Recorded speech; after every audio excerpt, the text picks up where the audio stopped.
Right, so we're good. Are we live? I think we are. Hello all and welcome back to the Women's Football Chat Live. Today it's the Women's Euros final. England take on Spain with a chance to defend their glory they claimed in 2022. Spain looking for their first ever Euros titles. It's the reigning European champions against the reigning world champions. It's a very exciting occasion. It's going to be a great game today.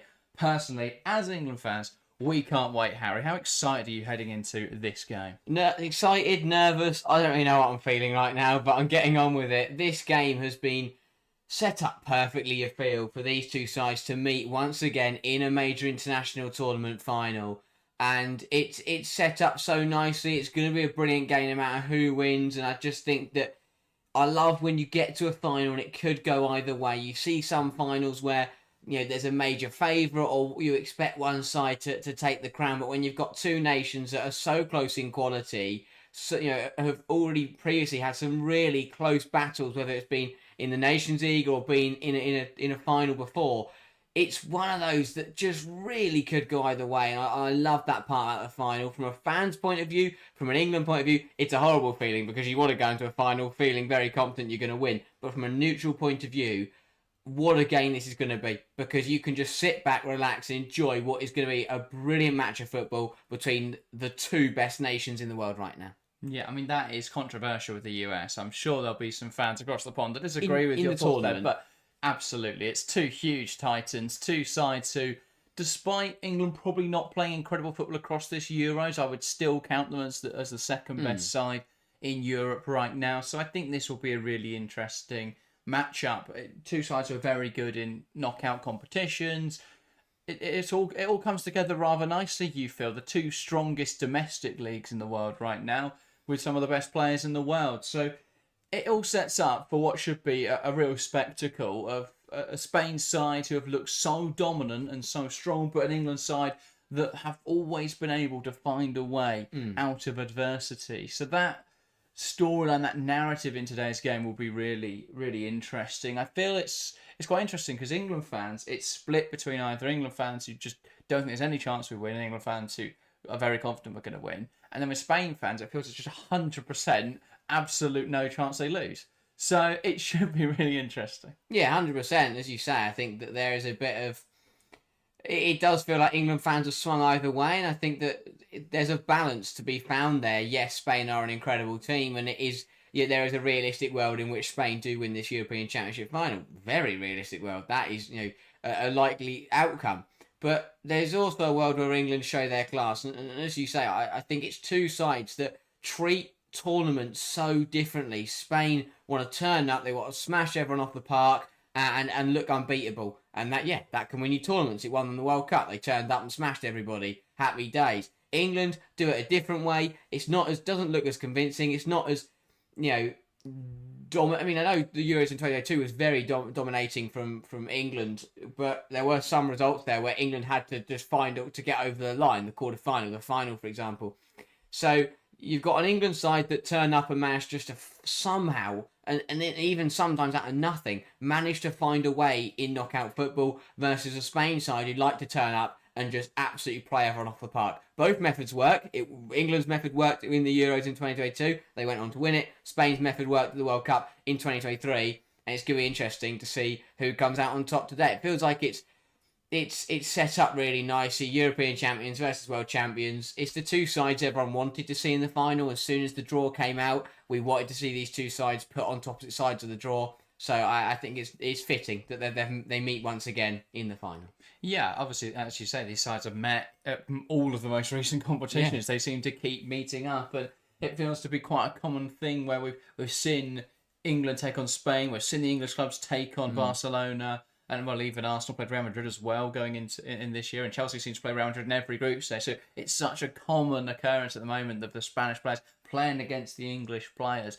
And there's, as I said, there's a real narrative around that, so it should be really interesting. And it just adds an extra bit to today's final, which I think is always great to see. Let's get into the live chat then before we look through the lineups. Hello, Demo, welcome to the stream. Robert says, will the match be shown on this channel? Unfortunately not. We don't have the rights to the game, but if you can't find a way to watch it, you can watch along with us. And if you're watching the game, then you can also watch along with us and use us as an alternative commentary. Sam up with the stream says Lindsay Heaps of the USWNT would win the Euros. What do you think? I think it was weird that she was even discussing that as a topic because they would never play in the Euros, so it doesn't really matter. And also, I find it funny because at the last World Cup, the US were knocked out by Sweden in the round of 16. So, based on the most recent meeting between US and European sides, we saw that wasn't the case. So, yeah, I think it's an arbitrary question. We'll find out in World Cup 27 how much truth there is to that statement.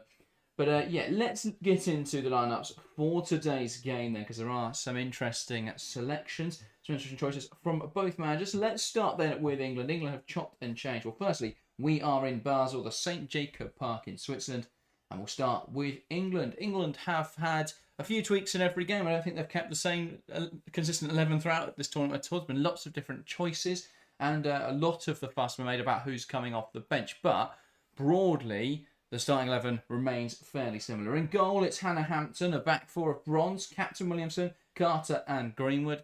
In the pivot, it's Walsh and Georgia Stanway. On the right-hand side, Lauren James. On the left-hand side, Lauren Hemp. Ella Toon in the 10 and Alessia Russo leading the line. Let's discuss then the two elements of that which I find, which we had questions over. We'll start on the right-hand side. Lauren James was a doubt for this game through injury.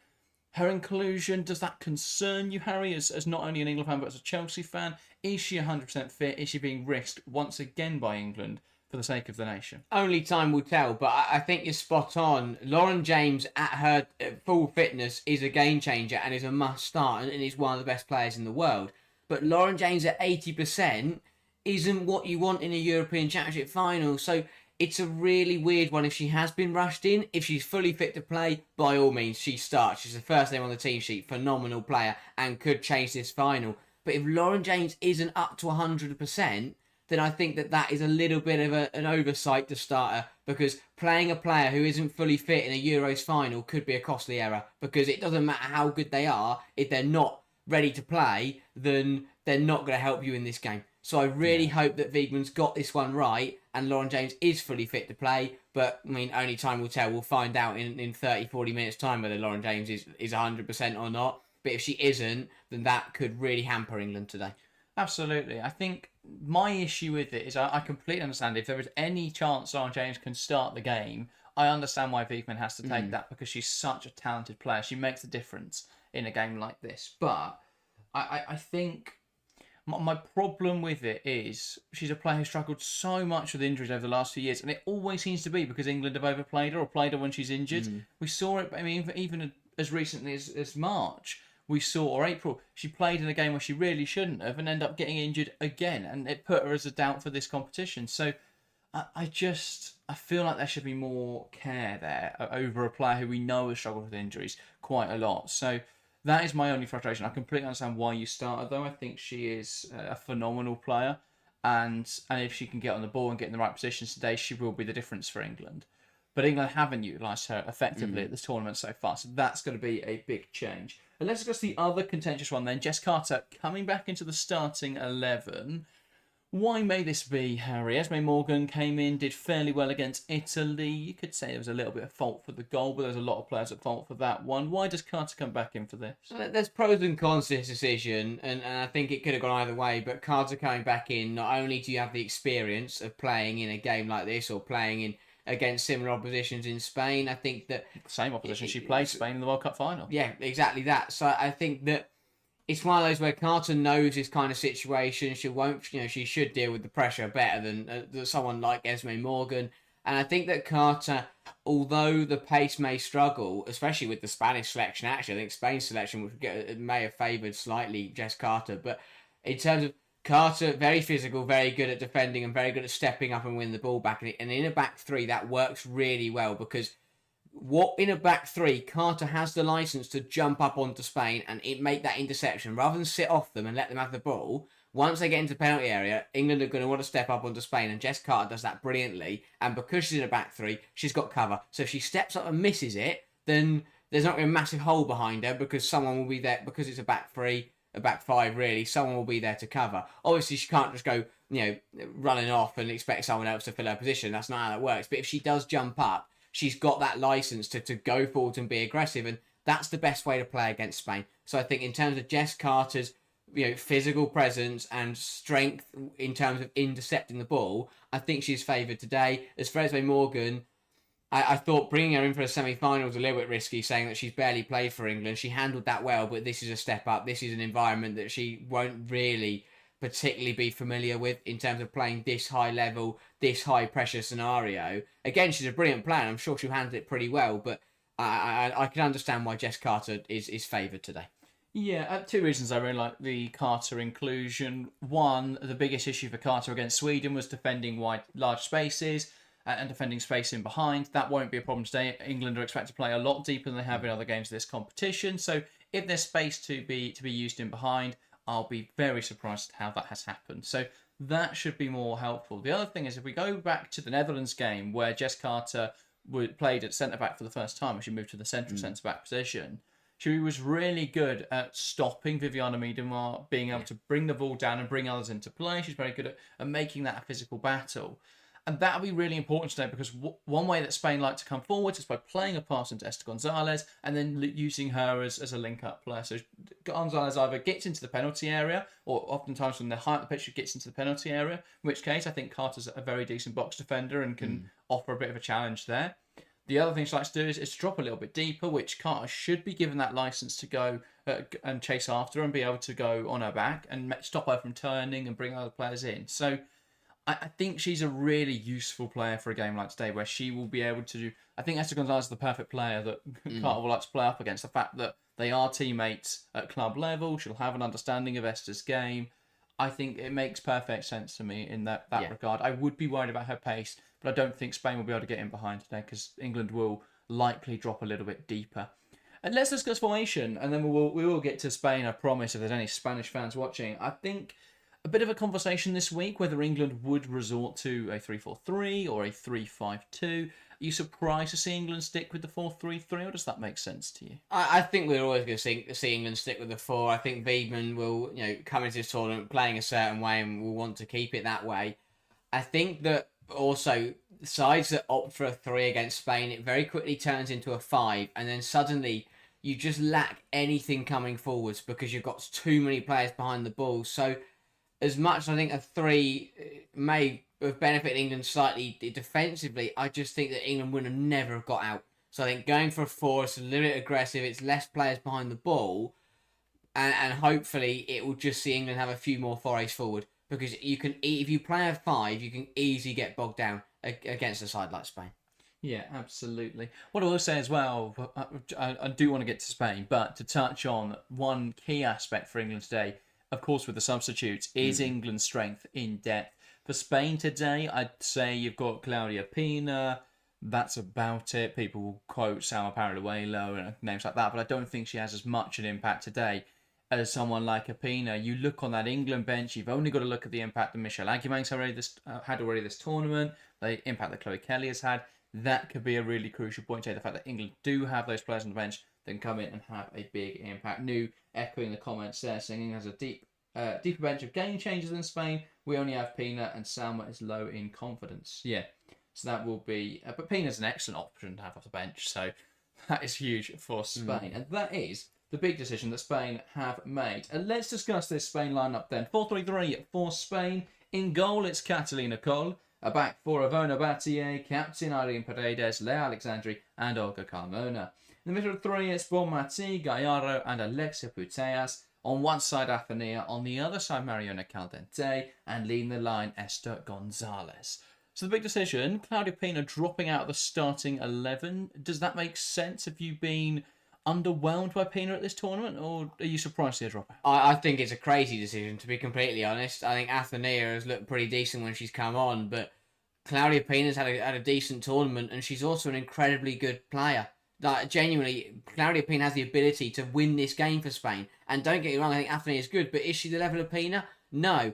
I find it a bizarre one, to be completely honest. I don't really understand it. I don't get how it's going to benefit Spain. I think, because even what's Athenia? She's quick, she's direct, and likes to take players on, likes to come inside from that right-hand side onto her left foot and shoot. What does Pina do? Exactly the same things on the left-hand side, cutting onto the right, but she does it better. So for me, I really can't understand this one. I think there's two reasons I understand it. Firstly, I think she's a lot more direct.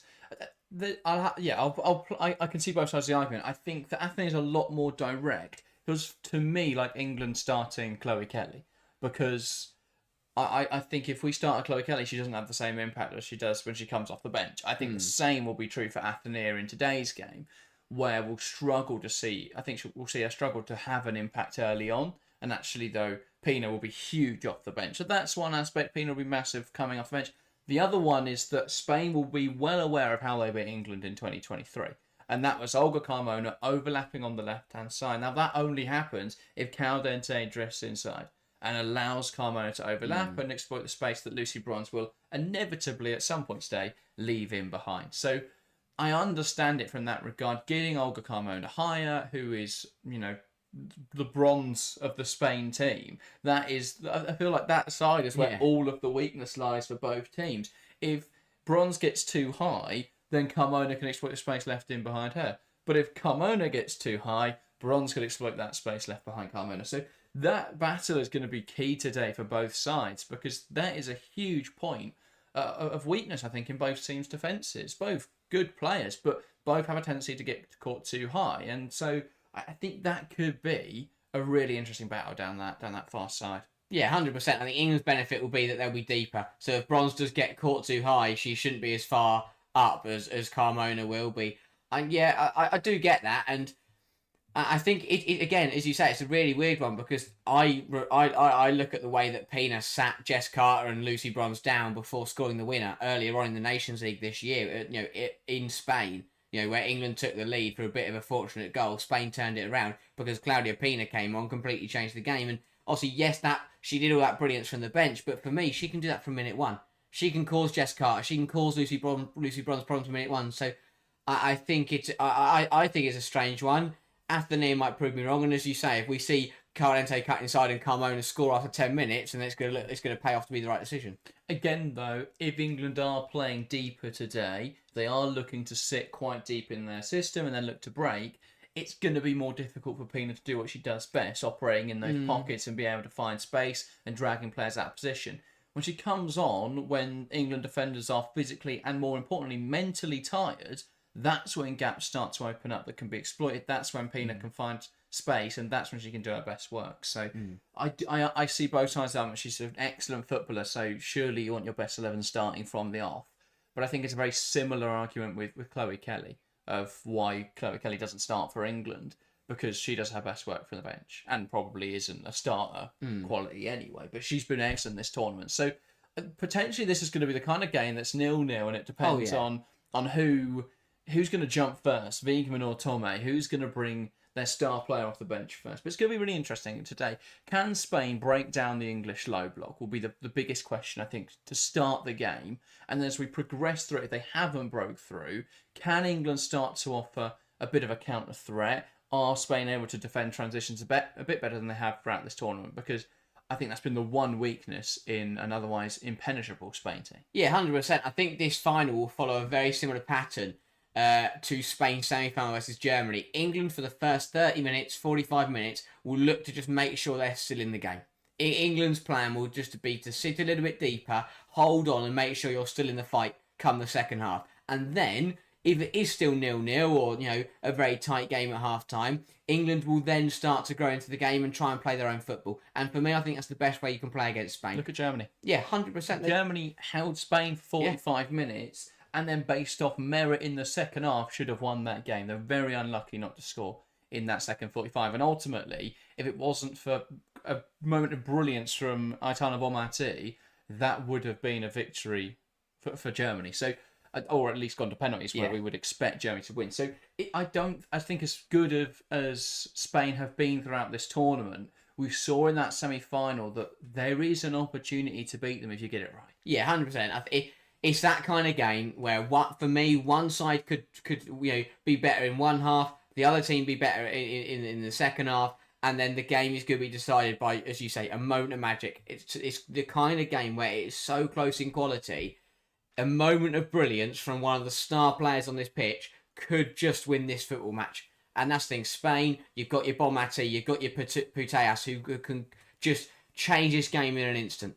That is, and that's the biggest Spanish threat. Is that even if it's a tight game, or even if England are top, one moment and suddenly Spain have won the up because Alexia Putellas has got involved and got on the ball. England, they've got similar players. Lauren James can do a very similar thing. We've spoken about off the bench for Chloe Kelly, Aguiman coming on. It's the kind of game, it's the kind of final where it's going to be very, very close. It's going to go right down to the wire, and it's going to be about which big game players are going to turn up. Will it be the likes of Bonmati and Putellas to win it for Spain, or will it be the likes of James and Toon and Kelly for England to win them this final? That's how close it's going to be, and I can't decide because it is a difficult one. It is a really, really difficult one.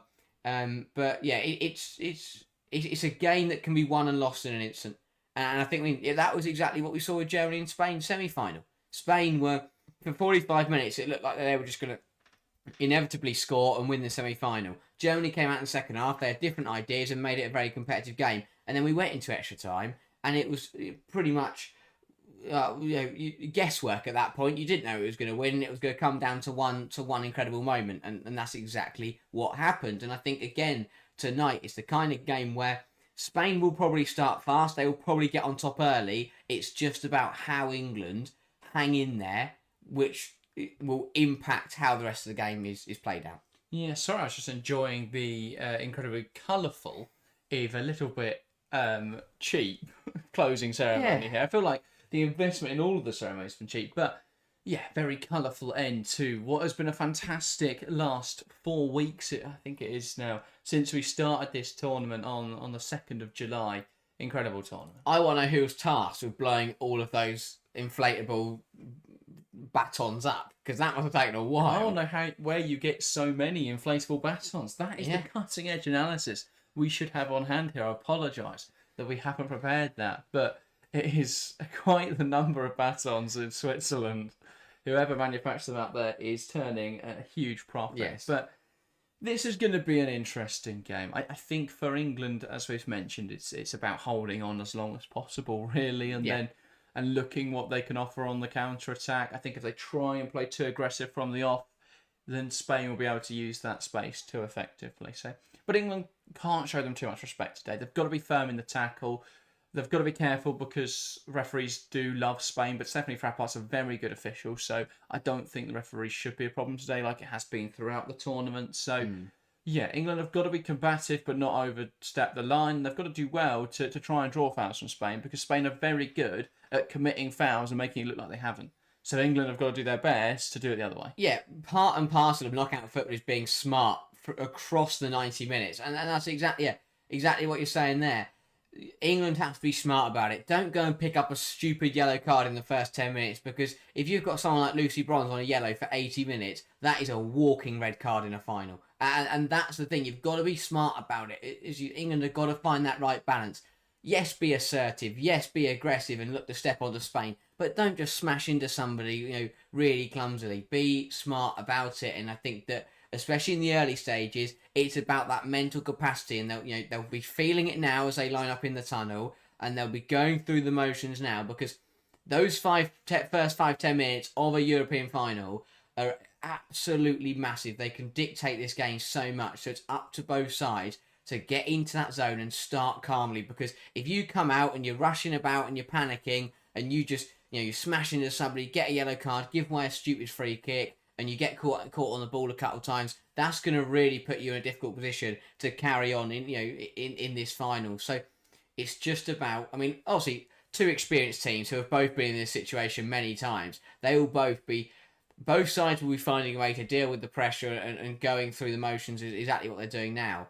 But I just think that it could come down to who settles quickest in this first half. And yes, it's two different game plans, but it still could come down to who settles quickest. Because if England get set in their defensive ways before Spain get on top, then Spain will find it hard to break down. But if Spain start quickest and manage to get through England before England have got into the game, then Spain will probably take the lead in this final. So first 5-10 minutes are probably the biggest 10 minutes of this final until we get towards the latter stages. So it's important now for both these sides to just start to get into that mood and get ready to walk out onto the pitch in front of a lot of people and for England go and defend their European Championship. Indeed, and it's both sets of players coming out of the tunnel now, taking to the field here in Basel. England versus Spain, a repeat of the World Cup final in 2023. A fierce rivalry at this stage with these two sides meeting so many times over the last few years. England beat them in the Euros en route to their first European Championship title in 2022. Spain beat England in the final of 2023 to claim the World Cup for the first time. Now England hunting for a second European Championship. Spain looking for their first and to become the holders of both major international competitions. It's no mean feat managing to do that. It's a testament to how good Spain are. And for England, reaching 3 consecutive major international finals equally as impressive. These two sides at the moment, the best two in Europe, arguably the best two in the world. And this should be a very exciting game of football. With that said, let's get into predictions then for this game. If you're watching along to the stream, get involved in the live chat and let us know your predictions ahead of this final. We're going to start here in the studio though, and we'll start with yourself, Harry. The toughest prediction I'm going to ask you all tournament. What's your prediction for England versus Spain? Such a difficult one. Such a difficult one. As you say, all the previous meetings across the last few years between these sides have been so close. And I think it'll be another tight one. I will say, I think it'll be 1-1 in normal time. We will go into extra time. It will remain 1-1. We'll go all the way through to penalties. And I will say Hannah Hampton to be the hero in the penalty shootout. And England will win this game on penalties. Yeah, fair enough. I will say England 2-0 in normal time. Wow, confident. Why not? Oh, you've got to be confident. I mean, Phil's prediction, just to scroll back a little bit, going 5-0 England with the hopium. I respect that massively. That's what you've got to have on days like today. But finals aren't won every time on tactical discipline, but they can be won on willpower. They can be won on bravery and on individual moments of quality. But so it can come down to anything. And I believe England are going to win today. I think it'll be a goal from Alessia Russo. I think she'll show up big for the first time this tournament. And I will say a goal from Ella Toone. Always shows up in finals. Ella Toone always shows up in the big moments. I think she'll show up in this big moment. Yeah, fair enough. I think, as you say, it is a big moment. It's historic for either side. Either England go back-to-back and Wiegman makes it 3 Euro titles in a row for her personally, or Spain, both the European champions and the world champions and the Nations League champions, if anyone cares about that one. But you're not starting calling that a triple crown. That's outrageous. But that's the kind of game that this is going to be. It holds so much weight. And I just think that if England going back-to-back would be incredible. Spain holding both major international titles would also be incredible. So it's going to be a historic win for whoever can win this. Obviously, Spain, this is their first ever Euros final as a country. So, yes, they've been in this situation, similar situations before. Yes, they've been in World Cup finals. Obviously, they've won the World Cup. But this is the Euros. This is a different setting. Although England, they've done it. They did it 3 years ago, and they'll be hoping they can do it once again tonight. But I'll tell you what, this is I think the worst part of the game is the build-up, the excitement, but the nerves beforehand. Once the game kicks off, everyone settles down a little bit, and you can see the rhythm, and you can tell whether your side is under pressure or whether your side's in control. But it's this, you feel it now as a fan. 5-10 minutes before we get underway. I mean, obviously now we've only got a minute, but in the last 10 minutes before kickoff, where it's such an unknown, because you don't know who's going to start quickest, you don't know who's going to settle down, the earliest, and you don't know who's going to get on top in the opening stages. So it's a really difficult one as a fan to start to judge or to settle down. Once the game hits a rhythm, I think that it's both sides will get into the game, but it's such an unknown, and it's going to be an interesting one, because again you have to weigh up between a final. Do you decide to just get into your rhythm and then start to attack, or do you risk it? Do you go for it before either side's got going and try and nick an early goal before the opposition even know what's happening? Such a difficult one to calculate in finals. I think it'll be a steady start from both sides, and they'll both just find a way to slowly grow into this game and make their way through the gears. Yeah, HB going 3-1 Spain, Lucky going 3-1 Spain as well, Paul going 5-1 Spain. So there's some strong predictions in the live chat. Lloyd going 3-1 Spain as well. Anthony saying Spain will constantly kick the ball past Carter and score as many as they want. So lots of opinions backing Spain. The poll in the live chat, though, 52% think England will win the Euro. Spain with 48%. It's incredibly tight. Should be a very exciting game. I think there is understandably pessimism given the strength of Spain, but England, they show up in games like these. They always do. They weren't great in World Cup 23. They showed up in the final. Yes, Spain ultimately won that game, but England fought hard in that one. All the games between these two sides have been close. There's no evidence whatsoever that this will be a hammering. It really could go either way, and I'm expecting it to be a pretty low-scoring, very tight affair. Yeah, indeed. It should be a good one. England to get us started here in this European Championships final. 4 weeks come down to this one moment. Toon from the middle knocks it back, and we're underway. It's England versus Spain, the 2025 Women's Euros final. England looking to go back-to-back. Spain looking to claim their first and to hold both major international competitions at the same time. Incredible. This is unparalleled in terms of the narrative and the quality on display today. Arguably the best two nations in the world right now facing off for silverware. And it's Spain in possession of the ball. Putellas, Carmona plays it forwards, cut out there by Stanway. Now bronze.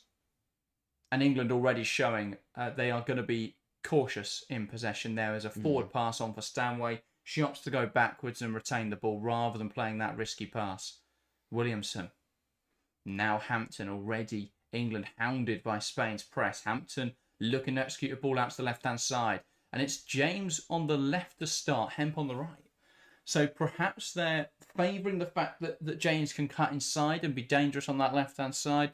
Hemp potentially going to then look to be more of a out-and-out winger rather than looking to cut inside at all, which could be very beneficial with Olga Carmona the target. Yeah, exactly that. I think if Hemp has done so well at being direct and being aggressive at this tournament. If she can do that up against Carmona, then Carmona is going to be in for a very difficult evening.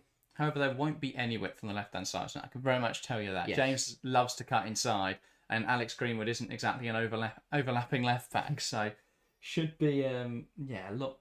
It's going to be interesting to see how this England side plays. Shem says, Hart says England, Head says Spanish, before there was peace, there had to be war. Very true. And this will be a real battle in today's game. Paredes. Looking for a forward pass, picks out Athenia. Now back to Bonmati. And she'll hold the possession. Now it's with Onabatier. Pass inside to Bonmati. Paredes. Now Bonmati.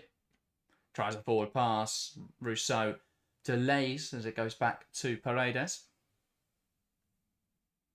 who will try and execute a ball in behind, looking for the run of Esther Gonzalez. Quick off her line, Hannah Hampton, and possession back within England. No ball over the top is going to work for either side tonight. You've probably got two of the best goalkeepers, two of the most aggressive goalkeepers in terms of coming off their line in the world right now.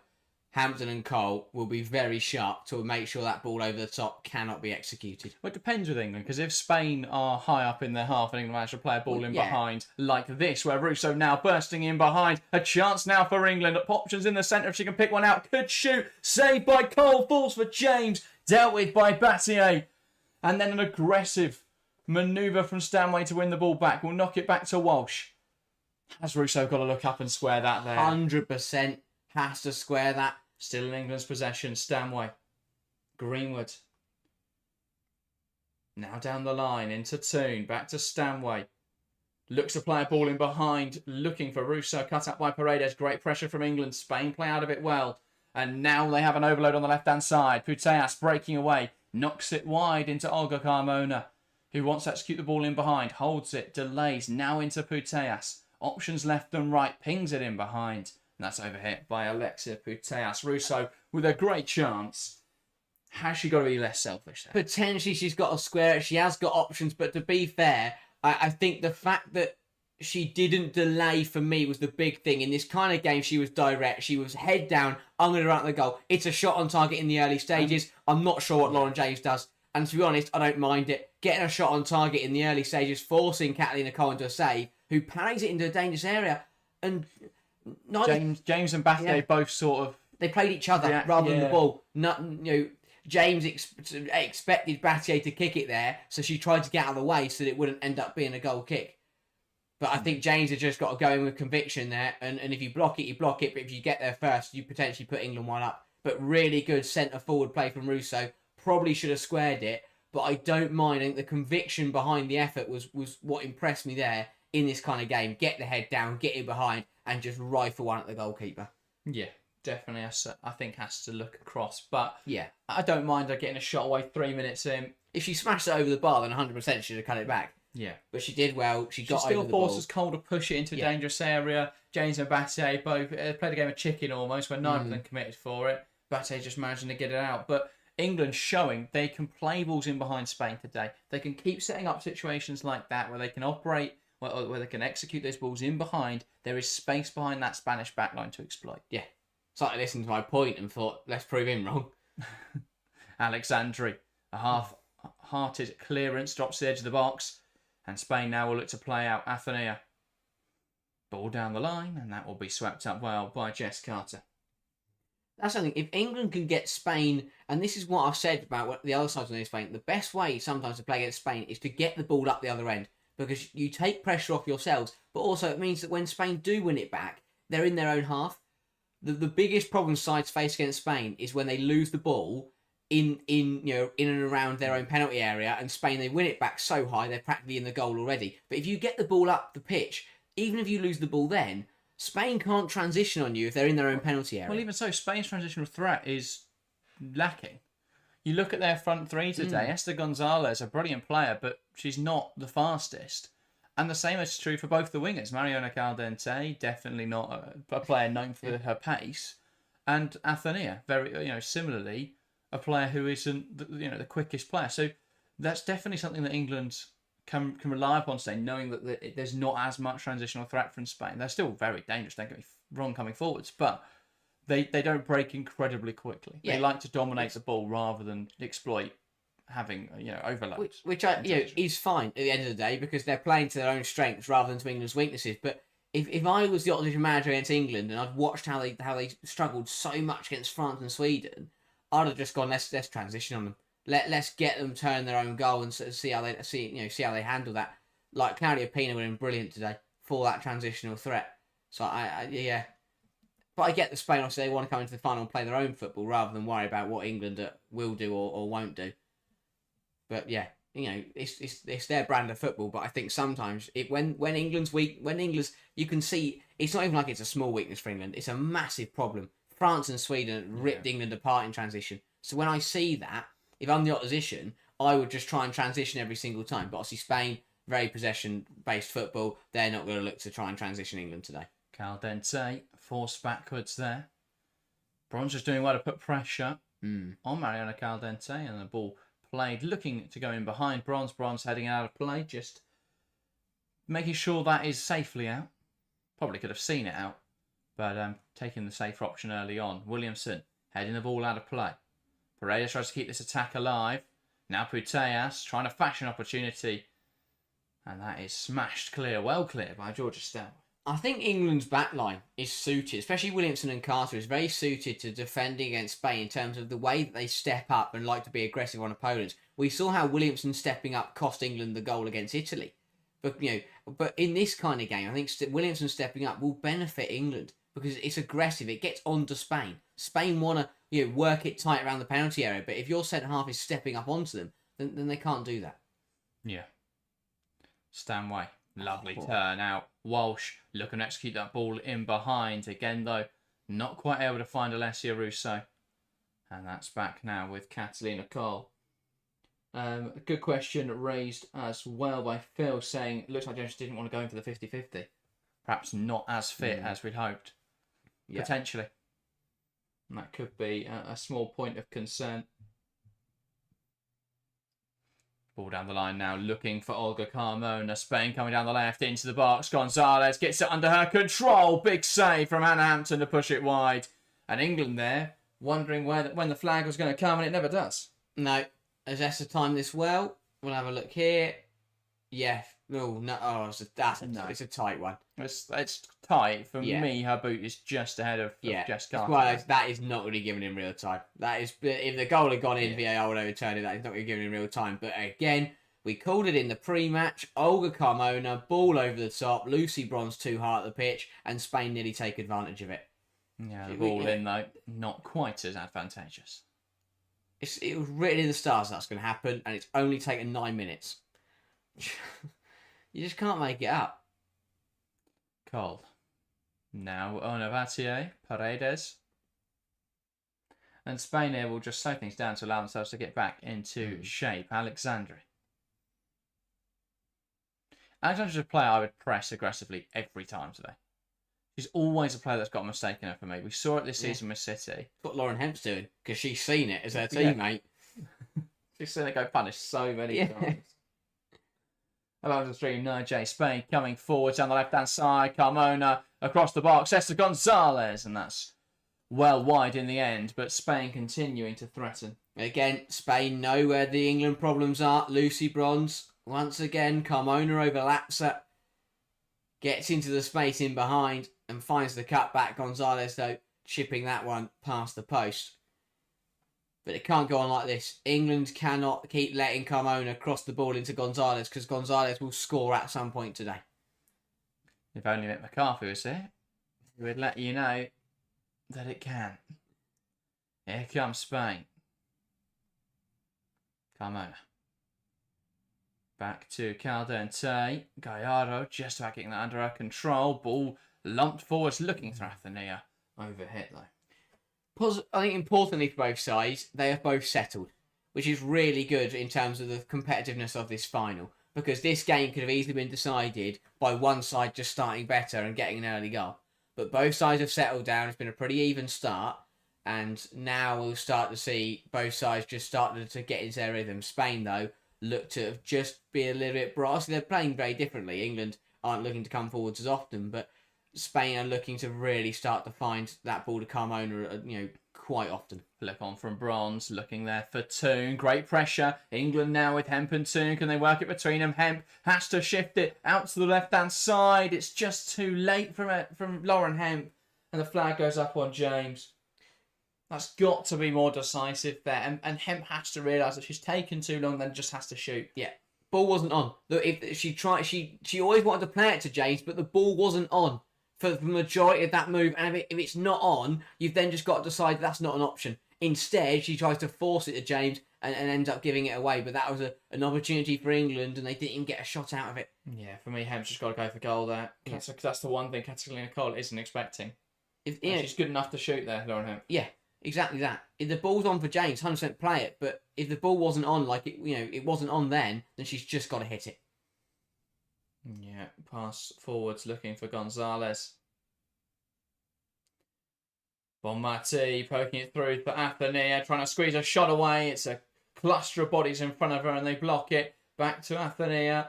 England being careful there to defend their own penalty area. Gallardo poking it through the lines. Puteas to Caldente, and Williamson defending the box well.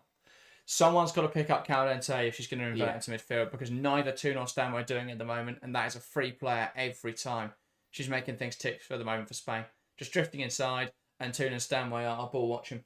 Someone in there's got to say, I'll go with Mark Caldente then when she comes inside. Because she becomes a midfielder, an interior player, every time in attack. They've got to understand that isn't Bronze's player. As soon as Caldente comes inside, it's not Bronze's responsibility, because if Bronze comes inside with her there, then Carmona's got about 15 yards to herself. All your alternative is you drop Lauren Hemp, but we don't want to see Lauren Hemp tracking back in the corner, so we can allow Georgia Stanway to stand around and do nothing. So they've got to be aware of that today. Bronze. Out to the right-hand side. Here's Hemp, who can cut inside and be dangerous now, executing the ball into the box. Paredes only out to the edge, headed on by Toon. Russo drops in there for Stanway. Effort has sting to it, but not accuracy, and it's straight at Catalina Cole. Yeah, Stanway would have wanted that one back. It never really felt... It didn't feel right.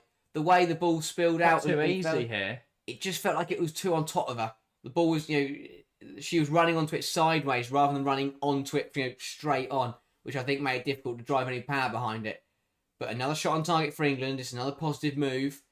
I think England are doing the right thing, trying to be direct. Williamson deals with it well. Now Bronze. Ball looking there for Lauren Hemp. Comes off Carmona out for an England throw. Again, got a little bit... There's being direct, and then there's just forcing it. And England, I feel like, are just flirting on that line a little bit at the moment. But overall, England seem to be in a good place. Russo can't quite get that under her control. Drops in there for Jess Carter. Carter, who does well to get up and win the challenge. Walsh now to Greenwood. Out wide to James. James there trying to delay, trying to draw players in. Create space. Hampton launching it forwards.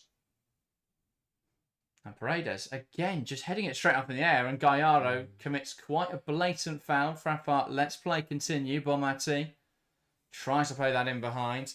And Hampton out to it quickly. How is that not a foul from Patrick Gallardo? It's aggressive. It is very aggressive. Because she doesn't touch the ball and just shoves Georgia Stanway. If that's where the line is going to be for the whole game, then I don't mind it. But it's if that's how the game's going to play out, then that's fine. If it's consistent, I don't mind it. But if I now see a foul given for something soft, Stanway will do the same, and that'll be a foul. Olga Carmona. Now Alexandri. Yeah, I do agree with a lot of people in chat saying I am concerned over James's fitness. She definitely doesn't look 100%, tell you that much. Well, once she tripped over there and got stuck in the grass, that ball should also have gone back to Greenwood. And that's the thing, when you're injured and when you're playing with an injury, your decisions go all wrong. Ball into the box, headed away by Williamson, now Bronze. I didn't mind her holding on to it, Carmona catching it. And that is number one. Another... Yeah, I mean... Reason I'm counting, by the way, for anyone, is that Carmona committed 6 fouls against Germany and didn't get booked. So I'm just going to keep a running tally in my head to see how long it takes her to get a yellow card. I think that's every game for Olga Carmona. But that is number one. Just try and anticipate that ball. Goes too early. Or too late, sorry, catches Lucy Bronze. Smart from Bronze. She knew it was coming. But yeah, with James there, when she got the ball, should have one touch and gone back to Greenwood, and instead she took 3 or 4 touches, then went back to Hampton, and it put England under a bit more pressure than they need to be. And that's the thing, when you are playing with a little bit of injury, that decisiveness and that decision making, because you're not focused on what you're doing, you're focusing on your injury. And again, you don't need that in a final. It's at least a distraction, isn't it? It's not the focus, but it'll be a distraction on your mind the whole time. It's a great tackle from Walsh to break up the Spain attack. Does drop back in there for Caldente, and now Spain will recycle it. Johanna saying, so far England look more awake from the start than in any other match this tournament, which is promising. To be fair, I think we started very similarly to this against Italy, where we were able to be fairly strong, offer a few opportunities, but not really threaten the goal. And then Italy just played the ball in behind, and everyone for England just switched off, made a mistake, and they capitalised on it. So it remains to be seen. We might get to the 35th minute and decide to do that again. Yeah, but for now, we've started fairly well. Yeah, I agree. England do look sharp. And again, we're speaking about that directness and the decisiveness. No one is what I'd call fanning around on it. They're not taking 3 touches and making the wrong decision. I think Hemp did. Hemp did once. But that was one of the crucial moments. Foul there from Gallardo. Paredes, sorry. And this is where our problem comes. Because I think that's not as much of a foul as the Gallardo one earlier. I think it's as much of a foul, to be fair. The Gallardo one's always difficult. I hate headed balls because of the way, obviously, that both players are challenging for it. That one, Stanway tries to turn Paredes, and Paredes just kicks her. Carter. Now to Williamson. Especially because it's not really hands in the back. It's more like a thumb. It's just and just knocks her over, but not 2 hands, so it doesn't matter. Greenwood tries to play the ball forward, but he does so well to just pluck it out of the air with her left foot. That's in Paredes under pressure from Russo. Pluck is Carl who launch it. Pluck is the right word there. Because it's not, she hasn't just cut it out and it's bounced off her foot and fallen to someone else. She's brought it down. Brilliant pressure from Alessia Russo. Robs Gallardo in possession. James trying to play that ball in behind Russo. Battier here will win it back. And now they'll look to play. Gallardo. James will put the pressure on the Spanish backline now. Catalina Cole. Great pressure from Hemp. Wins it high. Has to score. What a save from Catalina Cole. Great pressure from England. It all comes from Lauren James continuing the run, putting the pressure on Cassie Nicole with a really weak pass out to Alexandri. And Hemp knows it's coming. She sees the trigger. Alexandri half asleep. Hemp knows what to do there. She's watched Alexandri consistently fail to be alert to those throughout a whole season at City. And she's took the risk there on that she'd do it again. And she's rewarded. So unlucky. Fires to the near post. Katakol with a great start. Yeah, another big save, and she's done well because that Hemp's done the right thing as well. Too many players there try and curl it into the far post from that close, but Hemp's just gone with conviction at the near post, and it's a really good stop from Cole. But England chances are now starting to stack up, and we're getting to the point where it's going to feel like England should have scored, and that will be where the frustration comes. Ball into the penalty area, cleared away by Paredes. Now Walsh. Carter, that's a great ball in behind. It's headed away, dealt with well by Carmona. Now James, not sure that was the right decision. Loses out to Athenia. Spain can break now. James isn't up for it. James isn't ready for this game. He's not fit. No. Doesn't take a genius to work that one out. We saw it in the first half against Italy. We saw it in the first half against Sweden. Somehow she stayed on against Sweden for the 120 minutes. I don't know what she's got to do more. Like Mead in this game, does she offer significantly less than James at the moment? Doesn't look like she can run. I don't think so. That is amateur from Stanway. Doesn't need to do that. Spain come forwards. Ref waves play on. Caldente, lovely give and go to Inherent. Athenia takes aim from range. Wide of the mark. England just switched off there. They thought the ref had given a foul. She decided to go for advantage. Well worked by Spain. Again, good. They loved that play around the edge of the area. One touch football. And Caldente just curling an effort wide. But both sides having chances in the first 20 minutes here. It's been a very end-to-end game. But yeah, in such a high-quality game, it's so obvious when a player is half a yard off it. And that is what we're seeing with Lauren James right now because clearly she is not fully fit and ready to play. Yeah. And even if you now bring Mead on, I don't think we'll see Lauren James come off before half-time is the problem. No, because Serena won't want that to be the headline of the Sun article tomorrow morning. No. Bronze. Looping it in behind, and Hemp now will put them under pressure. Alexandri goes back to goal. It's not a convincing pass. And Rousseau puts the pressure on Cole, does really well to play out of it. Caldente.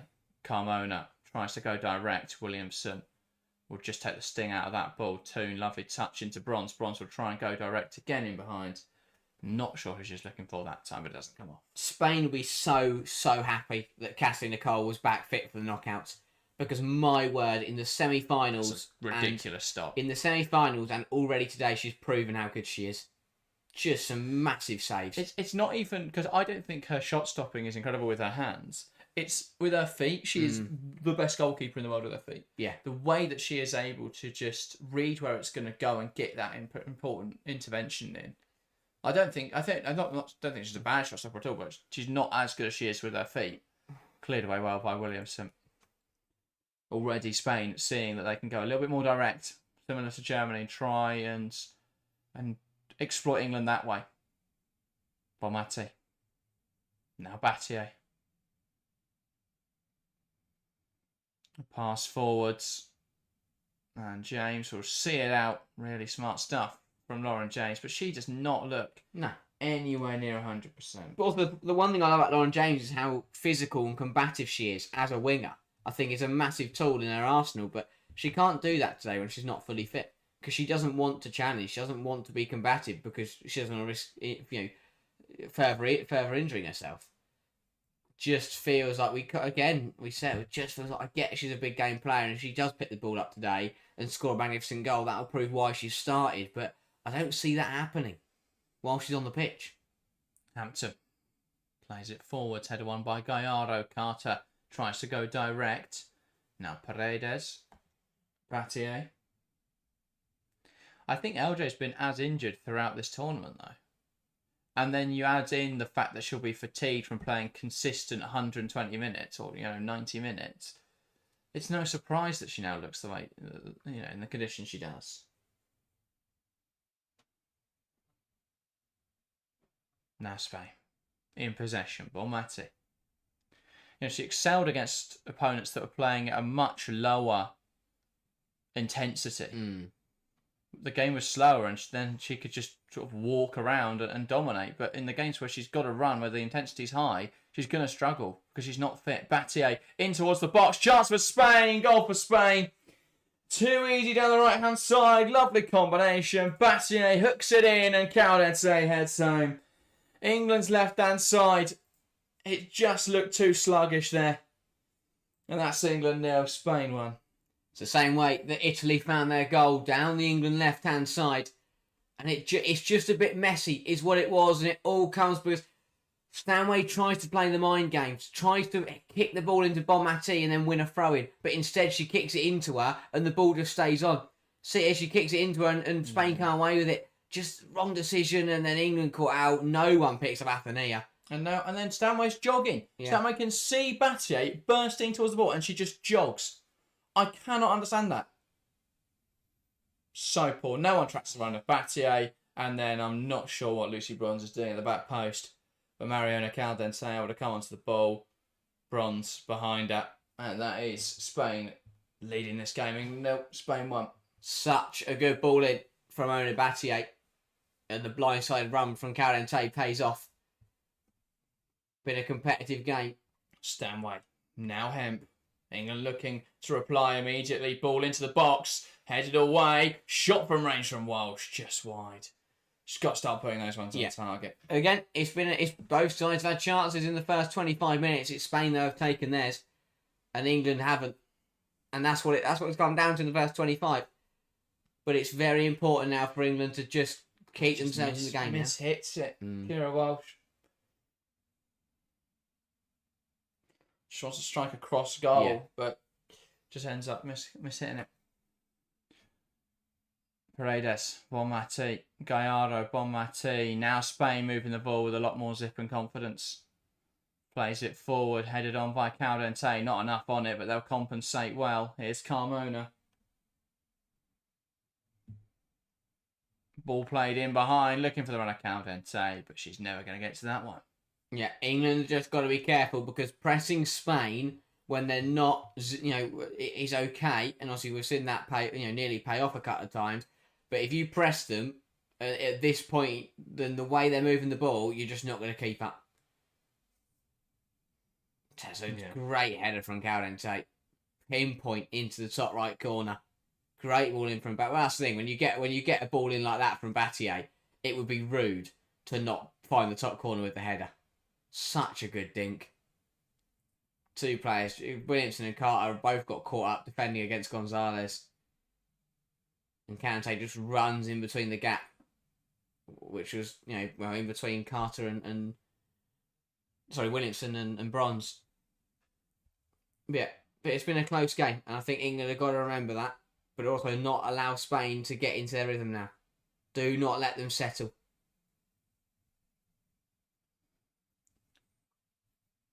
Alexandri in possession. Into Puteas, back to Alexandri. Gallardo. Caldente down the left-hand side. Bronze does well to cut it out. And now Carmona. And it says LJ not in a good condition. Not at all. England defending with 10 at the moment. And that I just can't understand from Wiegman. You look at the overload on that side that leads to the goal. Great header away from Greenwood. And it comes because we're defending with one less player, and it's not LJ's fault. She's clearly just not fit. I don't know why she's playing this game. I honestly can't see it.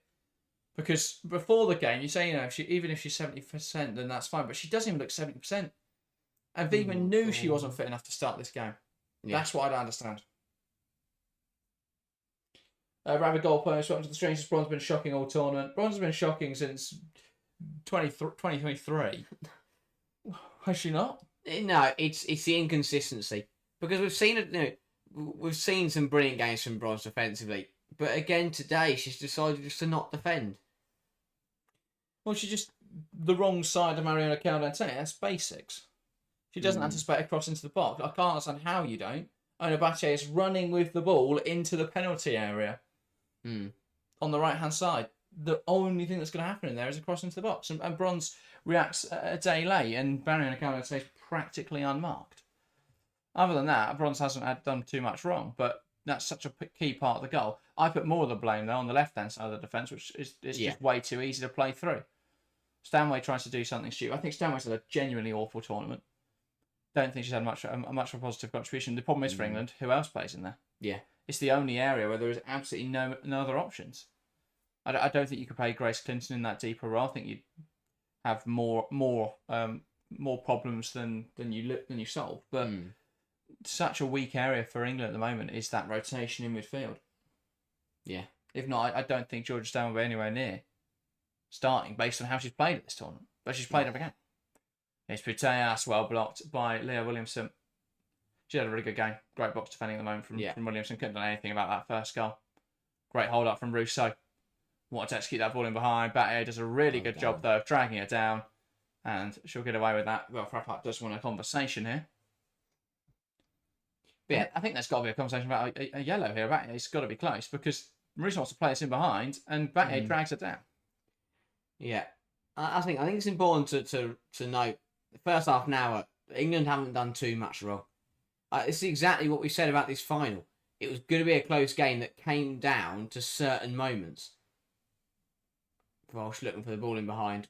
That is overran though and goes straight through the cat leader Cole. But yeah, we knew it was going to be a close final. That came down to individual moments. And right now, both sides have had chances, but Spain have scored one of their chances. That is simply what makes a difference. It's important for England to just keep going at it because the game has been a pretty balanced one. And England have done well to get forward and put pressure on when they can. Yeah. I'll see. Alexandre. England needs Spain to keep coming down the left-hand side. At the moment, England can defend the left-hand side. Which is bizarre. I never thought I'd say that after the France game. Yeah, Carmona isn't the kind of player that Bronze struggles against. Bronze struggles against technically proficient players who are all very quick players. Carmona's got a great cross on her and is fast, but she's not, lightning fast. Yeah. So it's not proved too much of a problem so far. And every time Carmona has got the cross just hasn't been good enough. Whereas Battier got it in a really good situation, in a really good position, and it dragged loads of players out of position. And that meant Bronze had to do some 1v1 marking. Here's James. Again, just not happy to run with it. Yeah. Not comfortable at all in this game. We're playing with 10 players. It's so poor selection from Wiegman to play a player who we can see quite clearly isn't fit. And she won't sub her off till half-time, and I don't understand why. If she's clearly not fit enough to play, she can't run at the moment, Lauren James. Yeah. So why is she on there? I think the player's never going to make the call because as a player, you want to play in this kind of game. Yeah, exactly. Wiegman has to say, you're clearly not fit enough. We're going to play someone who's 100%. Yeah. And I think Lauren James would accept that. But while she's on the pitch, she is going to try and play for the whole 90 minutes. But yeah, there's no way she comes out for half time. And England, you feel, it's now switched to trying to make it through the next 13 minutes. Biding our time until we can take Lauren James off. Yeah, which is bizarre.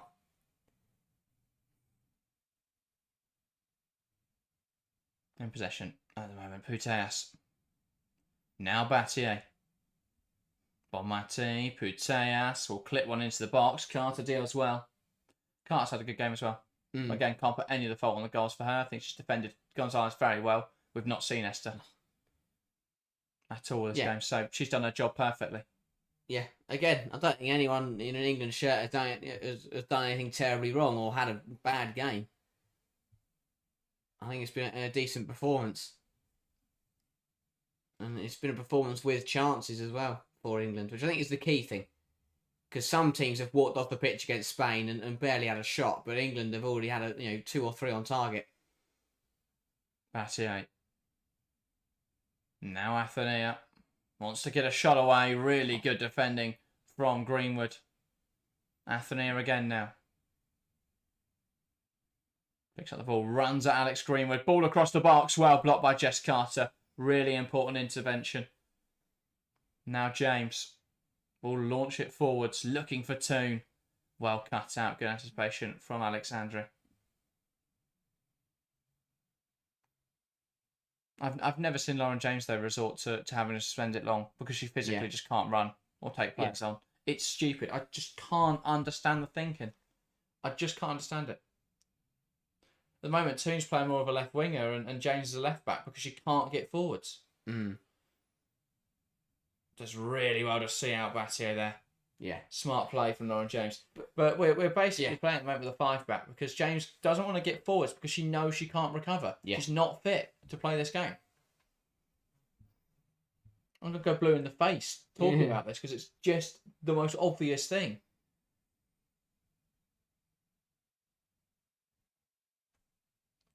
Hampton will launch this forwards then for England. Big 10 minutes. Really big 10 minutes. But yeah, England just up against it at the moment. Ball forwards. Bonmati. Good flick on. Hemp. Tries to keep it in touch. Can't quite. Yeah, it's positive from Bronze trying to flick it on, but we've got to protect the ball at this stage. You know, just bring it down there and play. Tries to flick it on to him and runs off the pitch. Cassie Nicole with possession, now out to the left-hand side. Alexandri. Looking for the forward pass. And that's cut out well by Hemp. And she'll get there again ahead of Puteas. Now it's with Lucy Bronze. Under pressure from Caldente. Perhaps to play around the corner and can't. Does really well to win it back though. And now releasing Hemp, but that's cleared away by Olga Carmona. I think that kind of scrappy football, it turns into a bit of a scrappy fight on that left-hand side. Hemp trying to flick it around Carmona. Gallardo doing well to bail her out defensively. And then Carmona knocking it forwards. Gonzalez loses it. Does well to regain. Now back to Carmona. Bonmati.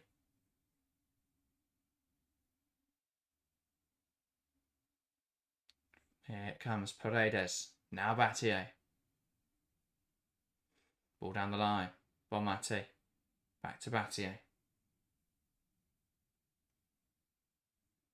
And now Spain switching from right to left.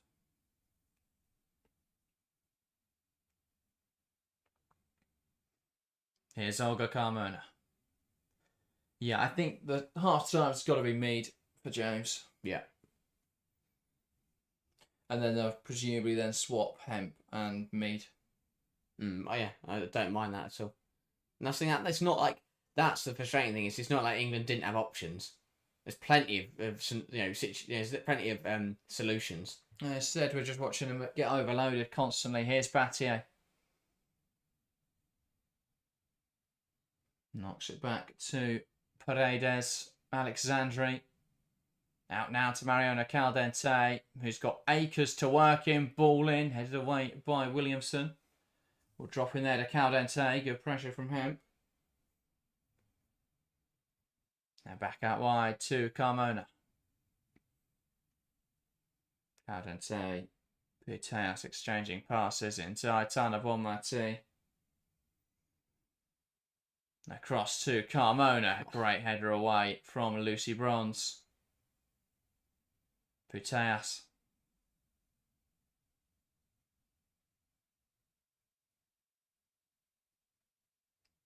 And Spain just patient in possession. Pass forwards looking for Aitana Bonmati. Toon's done so well to follow her there. Puteas. Ball in. Headed away by Russo. And Bronze will launch it forwards. And that is an example of exactly what England need to do. Bonmati made the run into the space and Toon went with her. And then when Battier came inside and made the run, Russo followed her. That is exactly what England needs to do. Really good defending from England's forwards. Getting back in and following those on-rushing runs. Here's Athenia coming forwards. Can she wriggle room for a shot? Really good defending from Williamson. And Stanway gets in defence well. James not getting out of play. She's done. Yeah. She's been done for 38 minutes. And you know it's bad when she's got to the point where she's now admitted that she can't, that she's not ready. It's criminal. I mean, Kelly coming on is an interesting decision. I think it limits her impact. But she was ready. That is the problem, because clearly they knew it was an issue because Kelly's been ready to come on. Yeah, absolutely. So why have they waited? I think this is the wrong sub personally, but this is the right decision to get James off. I think the transition could be good, but to be fair, England have been in the game. Kelly's best against weak legs, tired legs, against defences that have gaps in them. Spain at the moment aren't showing that sign of weakness that we'd want to see. That for me will see Kelly not be able to be as effective as if we wait and make that sub on 70, 80 minutes. I'm looking forward to seeing her run at Carmona, but as you say, an Olga Carmona with 70, 80 minutes in the tank is going to be much worse than an Olga Carmona with 40 minutes in the tank. But also, annoyingly with the timing now, you're going to lose that burst. We're going to get a Kelly burst for 5 minutes and then everyone gets in for half time. So it's not like it's going to be 20 minutes where it's a constant onslaught of Chloe Kelly running at Spain. But, well, the difference maker in the quarterfinals, the difference maker in the semi-finals, and now needs to be the difference maker in the final for England. But that should help, because now England are going to be back up to a full complement, really. Yeah, 11 players on the pitch is going to help. We've seen one literally not able to run for 40 minutes. So, what a bizarre situation. Bonmati. I like that. Rolling out of play. Nice touch of class from the Spanish midfield. England in possession. Greenwood tries to send it forward. Russo looking for the flick on. Now it's Bonmati for Spain. Chips the ball in, headed wide by Esther Gonzalez. And the thing England got to adapt to is that Kelly's also got to get back in and help out. And again, this is where the problem comes. There is always going to be that overload. Greenwood's always going to have two players to deal with. Kelly has got to get back in and help out, and that's got to be communicated very quickly by Greenwood, is that she's going to need that help defensively. Yeah. Again, when you come on as a super sub, you can just stay high and be aggressive. But when you come on in this kind of game, in this kind of moment, you've also got to put the hard yards in defensively. Walsh being aggressive. Loses out to Alexia Putea. Spain now coming forwards down the left-hand side. Time ebbing away in this first half. Bronze strong up against Carmona. That's a key battle that I thought would have gone the other way. Bronze has had the better of Carmona so far. Yeah. Really good block from Williamson. The thing is, it was the same in the World Cup 23 final. It was just the one time that they got it right, Carmona scored. Yeah. And that is obviously something England need to be aware of. Because if it happens once and she scores, it's a completely different game. Full forwards looking for Toon. Now Carter. And now pass out to the left-hand side. Here's Alex Greenwood. Has space to drive into now. Goes into Chloe Kelly. Kelly down the line. Looks for the run of Stanway. Holds the ball up well. Wants to take on Paredes now. Lays it to Chloe Kelly, who beats Battier. Ball across the box. And that's fired at Alexandri by Toon. And now Gallardo will clear it away. Williamson heading it down to Carter. And they do really well to deal with that. Not the nicest ball over the top. No. And even when it wasn't the most convincing way to deal with it, but it was effective, and that's what matters. Lovely switch to the play. Touch as well from Kelly, and again being direct, like it. Wants to take players on. Chloe Kelly cuts inside, shot blocked. And no. That's a goal kick. Let's have a look. There wasn't a complaint from Kelly, so she just missed the target, which is even more confusing. That's taken a huge deflection. Oh no, she's just dragged it. Poor effort. Stanway was screaming for it in the middle. That's got to hit the target, surely. Yeah. Got to do better there, Kelly. I like it from England. It's aggressive. And again, it's aggressive because you've got another player in that press now. Sure, you take off an injured player, put on a fully fit player who's also in good form, and it results in in more positive play for England. Battier to Alexandri. Now Carmona.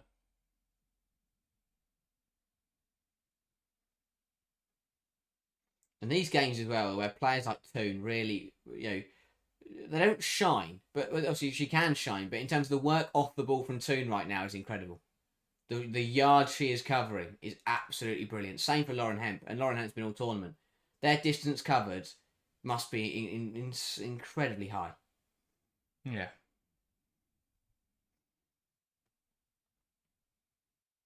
Can't imagine too many additional minutes in this first half. James was down for 2, to be fair, so there was a goal. Potentially a 1-2 minutes. Yeah. This is a football game after all. There has to be at least 5 minutes additional time now after every half. Yeah. Alexandre Paredes.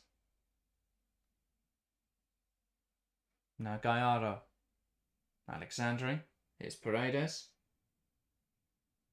Now Battier.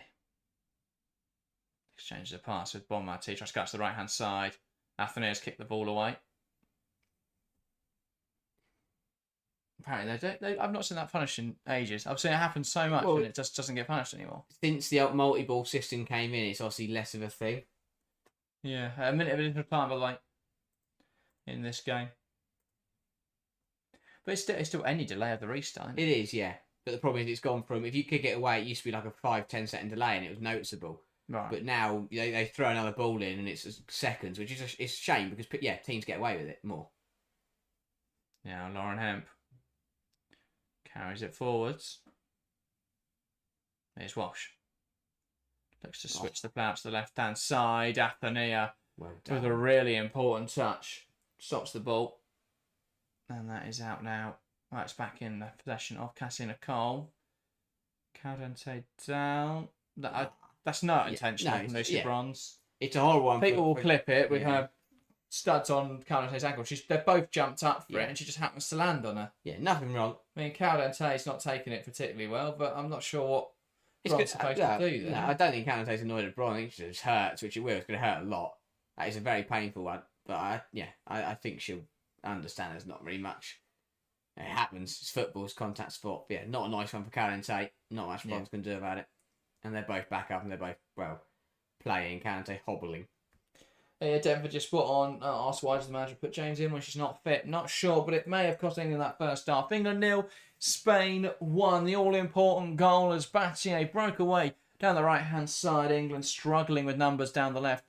And that ball clipped in towards the back post where Caldente wriggled away from Bronze and headed home. The decisive goal as it's England 0, Spain 1. Work to do for England in the second half, but a first half for me that was very competitive. It's exactly what we expected to see from this kind of game between these two sides. A first half that could have gone either way, both sides having chances, and both goalkeepers, Cassina Cole keeping Spain level for the first 20 minutes, and then the Spaniards went up the other end and found a route to goal. But a very even game.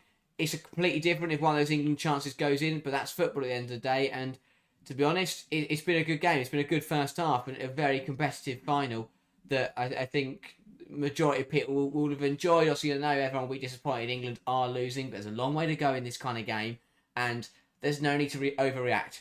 England haven't played badly. It's not like the other games where England have trailed. Like Italy to England, I don't think England were terrible. They weren't great. Obviously, Sweden, France, they were really poor performances. But in this game, England haven't played badly at all. No. Just missed a few chances. If one of those goes in, suddenly it's a completely different, it's a different match. But that, plenty of time for England to turn this around. There's going to be a lot of big moments. And again, we said it's going to come down to those moments of magic, the moments of brilliance. Spain found theirs. England didn't quite have that in the first half. But if they find one of their own, then they can level this final up as quickly as they went behind. I think that's the best way to analyse it. I mean, I think England enjoy not having possession much more. They're much more suited to the squad, the profiles, the players. They're set up to play without the ball much better. I think, though, the first half incredibly even. The only difference is Spain found that one opportunity that was better than anything created, and they scored from it. But England definitely had chances there. Alessia Russo, a few minutes into the game, ran in behind and managed to muster up a shot on target, which was, first chance of threatening. England have had chances past that as well. So they've been in this game. It just hasn't quite materialised into a goal or into a big opportunity. But, yeah, I think both sides have had opportunities. Spain have been the marginally better side at the moment. But overall, it's not been It's not been a ridiculous game. It's not like we've watched Spain dominate. I think, yes, they've had all of the ball, but that is exactly what you expect. England have done really well to make sure the distances are between players in their backline aren't too large. The only time that there was a problem was when Spain overloaded because England were playing with 10 players. I can't understand the decision to start Lauren James when she's so injured. It was quite explicitly apparent from the first minute when she wasn't running. She didn't look like she physically could run. So the decision to play her and keep and persevere with that through the game, despite it being quite obvious she was injured, is a bizarre one. I can't see how they passed her to start. Yeah, 100%. I agree. I think that I'm glad, to be honest, that at the end of it, well, with 5 minutes to play there, that Lauren James made the decision herself, decided, I'm just going to kick this out and get off this pitch because I can't do it. But that's a decision that realistically Wiegman shouldn't have started her because she'd have known that she wasn't fully fit. The fact that Kelly was ready to come on and was aware of the situation spoke absolute volumes as to where England knew Lauren James was at. So why wasn't that decision made in the 20th minute or in the 25th minute? Why did England play that next 15 minutes knowing that Lauren James was struggling? And in hindsight, I think Wiegman and England will look back on that as a mistake that's been made. Hopefully, it's not a mistake that will cost England the European Championships.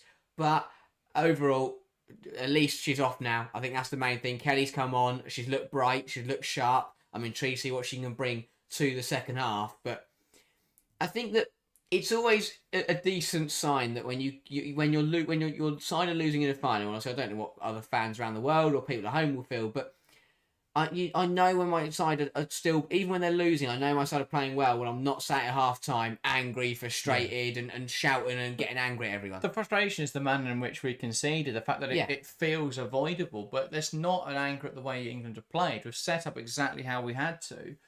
The frustration, I think, the only frustrating point is the fact that James stayed on as long as she did, because clearly she's injured. Yeah. I love Lauren James. I rave on this channel about how incredible a player she is, and she is a difference maker, so I understand from that perspective why Wiegman feels this need to start her, because she makes things happen. She is an incredible footballer.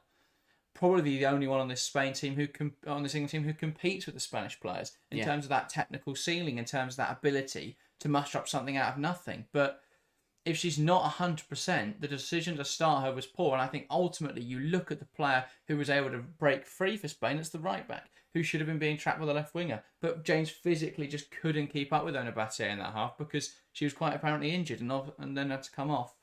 I think the decision to bring on Kelly was the wrong one. We'll see what happens in the second half, but I think we've seen Kelly be able to have a huge impact against really tired teams. But how much of an impact can she have against Spain coming out into the second half? I'm really not sure. So we'll see what happens there. But she had that opportunity. She didn't do well enough with it. But yeah, we'll see what happens in the second half. The other player I've been really not enamoured with all tournament, but particularly not today, Georgia Stanway, I just think hasn't been able to get into games. We've seen Caldente just float around the midfield without anyone picking her up, and that feels like that should be her job, considering you've already got Walsh having to deal with Putellas and Bonmati. It feels like Stanway's got to pick someone up in there. And I've just not seen her do anything. And then obviously goes out to Mark to deal with Bonmati and ends up just trying to clear the ball into him with a throw. That's not the time to try and play things smart and cute. Just knock it out of play and then reset. Instead, she tries to play out. That opens up space for Spain, which they exploit. I think it's a simple case of what we've seen with so many players, is that coming back from a long-term injury, just taking time to get up to full speed. We saw it when Williamson first came back from, I know it was usually a bit longer and more serious, but Sammings wasn't great either, but we saw it with Williamson. She took time to get back to her best. Same with Beth Mead, and I still don't believe Beth Mead's got back to her absolute best. I'm not sure she ever will. Yeah, and that's a shame. But I just think that it's a shame, because I really hope Stanway can find her best form once again. But I think since she returned from injury, she hasn't looked the same player. Just, again, looks half a yard behind. This England's best chance of the half, though. Lauren Hemp picking off Alexandri and firing to the near post. A brilliant reaction save from Katina Cole, but how close England went there to open the score. It's such a weird scenario, because I think both the Hemp and Cole made the right decision. Hemp, so many players in Hemp's position there try and finesse it into the far corner, and usually the goalkeeper just stands there and catches it, or it goes wide because they've tried to do something too nice or too cute. I like the fact Hemp was just trying to lash it at the near post. Maybe she should go high and try and find the top corner, but I like the fact she's tried to keep it down and just hit the target. And usually that results in a goal because the goalkeeper thinks you're going to go across. But the fact that Cole shifts her body weight to the right to cover the far angle, but gets her left leg down to the shot to stop it is just a phenomenal piece of goalkeeping. And you can say the same for the other England chances. A good save to deny Rousseau got away with the fact she parried it into trouble, but there's not much more else she could have really done with that save. And overall, so, I mean, there was one at her that came straight at her from Walsh, but I think England have done well to have chances and come forwards. Credit to Spain, obviously, not to just touch on England, but the reasons, again, with Spain is, we mentioned this in the preview, it's been the same level all tournament from Spain. They've played really well, they've moved the ball quickly, they've had some great combinations around the edge of the area, and they've moved the ball, incredibly well. They look really sharp when they've got into the final third. Same problems defensively, look a little bit nervy and can get caught out in transition. I thought when England really started to before Spain really kicked into gear, when England were putting on the pressure up, they were turning the ball over and getting dangerous opportunities. Now that Spain are moving the ball with pace, England are finding that more difficult to do. So it's exactly what we expected. As Spain climb through the gears, they get better and better. They went on to find the goal, and they ended that half by playing some really nice stuff. They were dominating the ball, they were moving it really quickly, and England were just starting to struggle. Once Kelly came on for the injured James, it did start to look a bit more lively because England had it looked like England had an extra. It looked like England were given 12 players the way that Kelly came on, and you could just see the stark contrast between having an injured player on the pitch and having a fully fit player on the pitch. So I'm going to be intrigued to see how the second half plays out because I thought neither side did too much wrong, but Spain have done more right, and that is what is separating the two sides at half time. Yeah, I think Spain have played. Spain have played the best they're going to play, and that will sound confusing because we see them tear teams apart, and they're not doing that at the moment. But Spain have played the best they're going to play. Spain will get more opportunities and look a better side if England start giving gaps. Spain can't get any better unless England leave the space for them to exploit. Until subs. So if they start to tire England and then they leave gaps, then Spain can exploit those. But I think at the moment they're playing the best they can. They're just facing a really good England side. They ultimately still were able to create an opportunity and convert it though, and that's the key difference. Spain still found a way through that defence.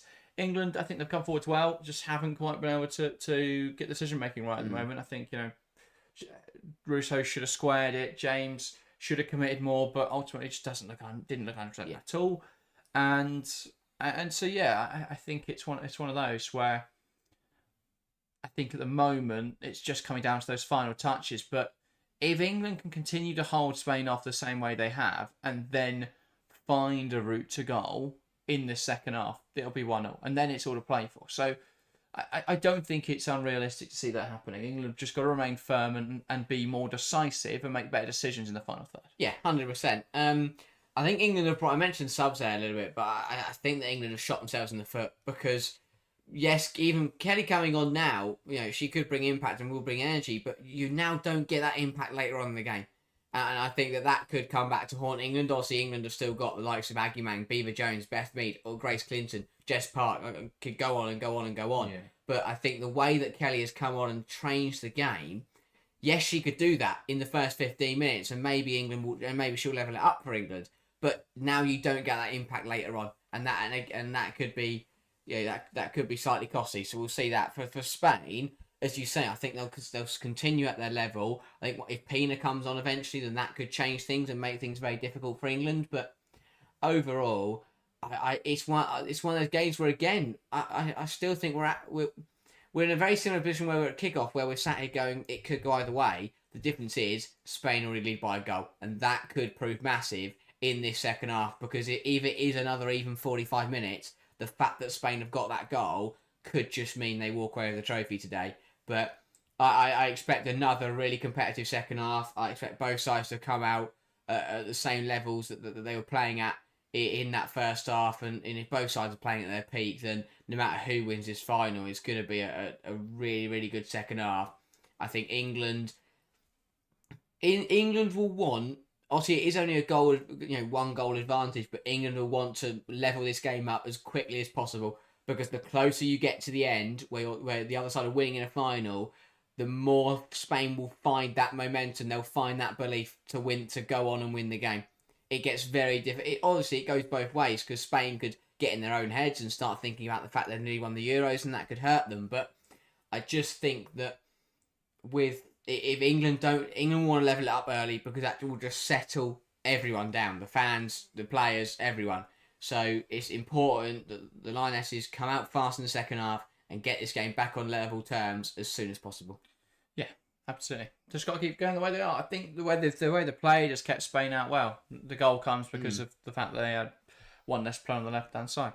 They dealt with that situation. I think now they continue to play the same way. They'll get opportunities. The question now will come, if they get those same opportunities again, can they take them? Can they make the right decisions in the final third? And can they then find an all-important goal? That'll be the big question. Spain took their chances. That's exactly, it's why they won the World Cup. Yeah, I know. It's why they won the World Cup. It's why they're such a good team. It's because they are so clinical. They are so clinical. England had more shots on target in this game, but Spain took their chances. They found that goal, and that's what they do. It's why they're the best team in the world, because they take their opportunities. Canate, who's not, pops up in a position. She's not, notorious for her heading ability, but she finds the top corner. Great ball in from Battier and a deserved goal for Spain. And that's the thing. It's a really weird position to be in because England, it's going to sound weird, but England don't necessarily deserve to be losing, but Spain deserves to be winning. But I think that makes sense. Yeah, it's been that kind of game where I think whoever wins is going to deserve it, but whoever loses is going to get unlucky. Obviously, that could all change in the second half. If Spain come out and trounce England, then obviously England deserve to lose. But if this second half is as competitive as the first, whoever loses final is going to feel very, very hard done by. Yeah, absolutely. And this is a shock, but Lauren James is injured, guys. In case anyone didn't watch the first 38 minutes and think Lauren James looks incredibly injured, she is injured. So there we go. A real revelation. We will be back underway for the second half. As far as I'm aware, no changes to either side, which isn't a massive surprise, but you never know. It'll be Spain to get us back underway in the second half. Esther Gonzalez waiting for the signal from referee Stephanie Frappart. And then, I don't know what we're waiting for. Frappart looking over towards the fourth official. Now we get underway. Knocks it back to Putellas. So we're back underway. Spain lead by a goal to nil. Going into this second 45, can England fight back, or will Spain have enough to see them off and win the European Championships for the first time? Here is Alexandri. Now Paredes. Battier. A forward pass. And a nice turn in there from Athenia into Bonmati. Forced backwards to Battier. And now it goes back to Catalina Cole. Lifts out to the right-hand side. Left-hand side. Lovely play from Spain. Caldente. Great challenge from Williamson. Not sure why she played it that way, but Bronze does well to recover it. Now Greenwood. Walsh. Lifting it in behind. Looking for Kelly. Headed away by Battier. Brilliant pressure from Ella Toon. Paredes. Now Cole.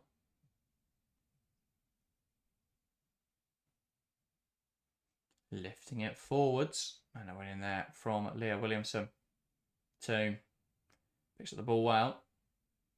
Now Greenwood brought down in there. Looked like a foul from Athenia. Strong tackle from Bate. And Spain can come forwards now.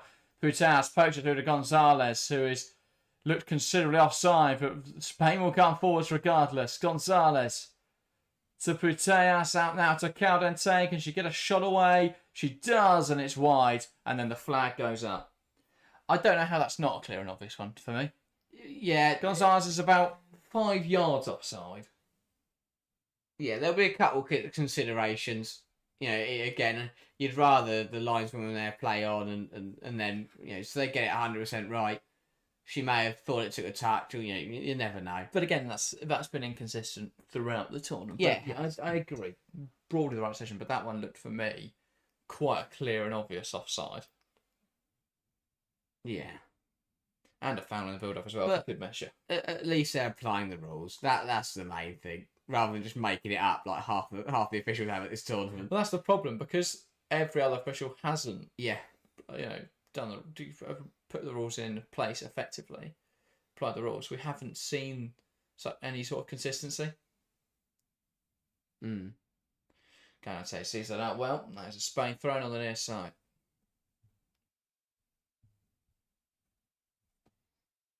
Again, feels like we picked up exactly where we left off in the first half. Both sides very even, playing very well. Walsh goes in a little high there, catching Caldente on the top of the foot. Bonmati, lovely turn out now on Abatier. Knocks it wide, Athenia. Ball across the box. Walsh will get there and deals with it well. Oof. Taking a touch from her own penalty spot. Kira Walsh does well, actually. Composure. Obviously she would have scanned to make sure there's no one there, but a bit of a nervy one that for Peter watching. But the right decision in the end from Walsh. Alexandri. Now Gallardo. Tries to play it in behind. Jess Carter will get there and knocks it out of play. Don't mind that. But again, Spain looking to come down that right-hand side. Carter swept up well. Spain with the throw in. They'll be looking to keep the pressure on England here.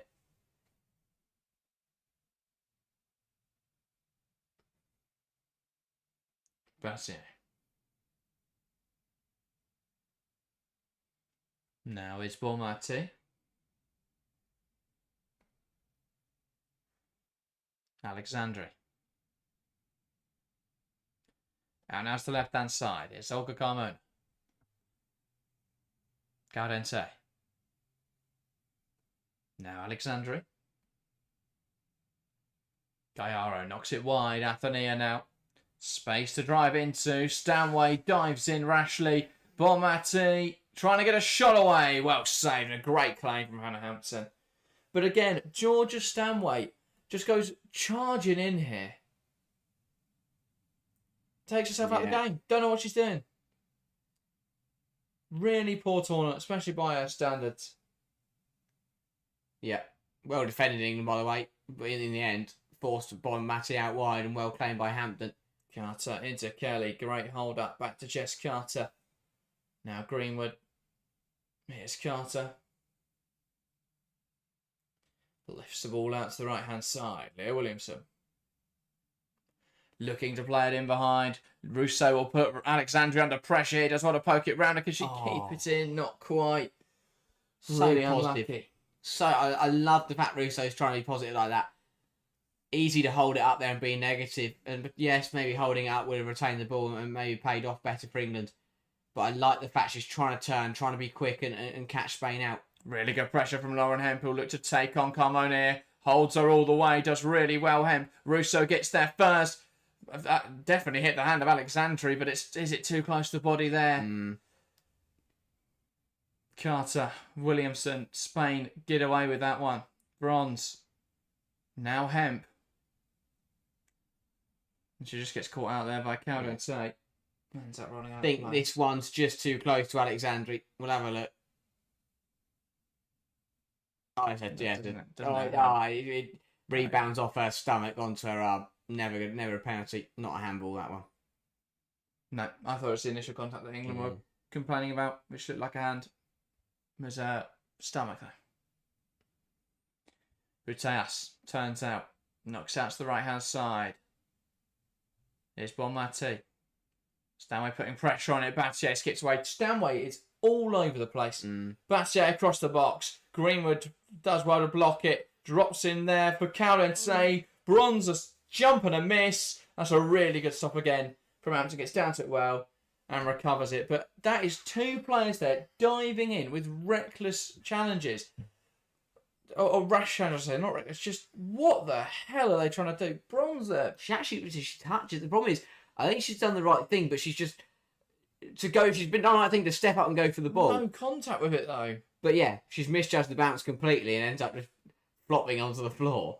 Here come England soon. Tries to poke it through the lines. Great recovery challenge from Alexandri. What a vision on that was brilliant from Toon. And to be fair, I think the weight of the ball's right. I'd rather, Pitt will say it's slightly under hit, but I think it's more just a really good tackle. Yeah. Because any harder and that would just run through straight to Cole. Got to start coming down this right-hand side more. Hemp's having joy every time. It's just a shame at the moment Carmona isn't getting punished. Yeah. Hemp looks sharp. She looks sharp all tournament. Just hasn't seemed to put up the same numbers as everyone else. But I still think she's played extremely well. But again, end-to-end stuff in this final. It's going to come down to who can take their chances. Yes, Carmona into the feet of Gonzalez. Turns bronze too easily. Caldente tries to shield off Walsh. Can't. Hemp past Puteas. Carmona stands her up well though. Bronze dives in and is bailed out by Georgia Stanway. Yeah, England on the whole have done well at just standing up and being smart, being combative, not flying in. But yeah, it just feels like Stanway and Bronze keep just jumping in. But also there's a difference between jumping in and diving in. If you jump in, you usually come away with the ball. But usually if you dive in, it's usually because you're not really good, you don't really stand a chance of getting there. So it's a bit of a failed attempt at going through. Bronze found there. Yeah. Smart from Bronze, I think.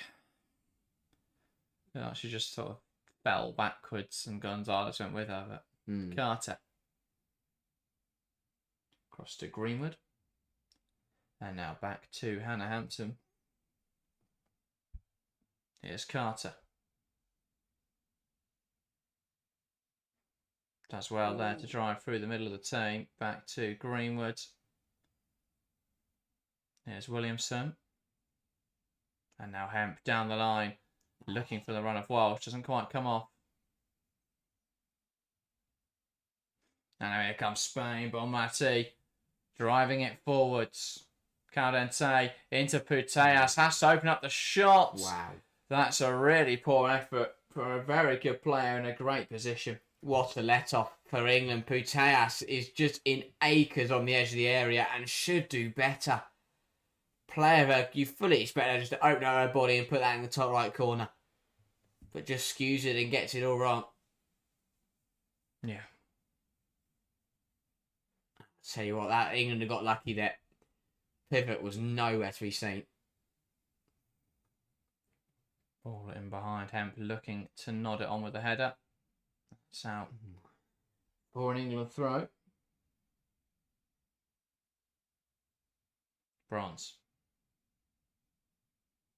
Nice throw to Toon. Back to Bronze. Tries a cute pass. Comes off Caldente. Out for an England throw again.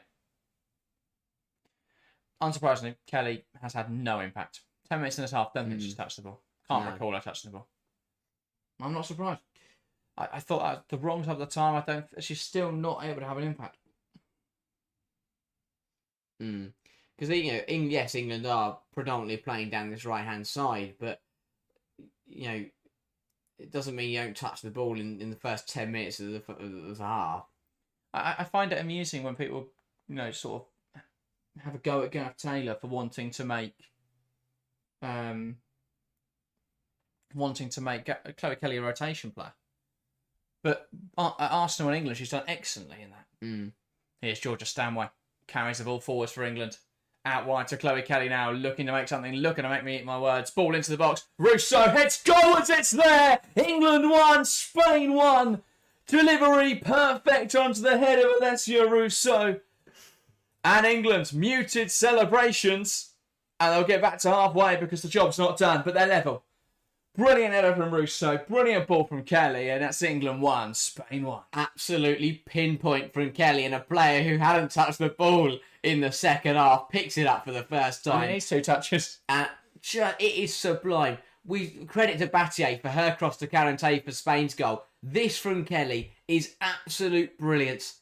Puts her on her right and just hooks it in there, and that's why Russo starts. Because in the big games, in the big moments, she turns up, she provides. What a header that is.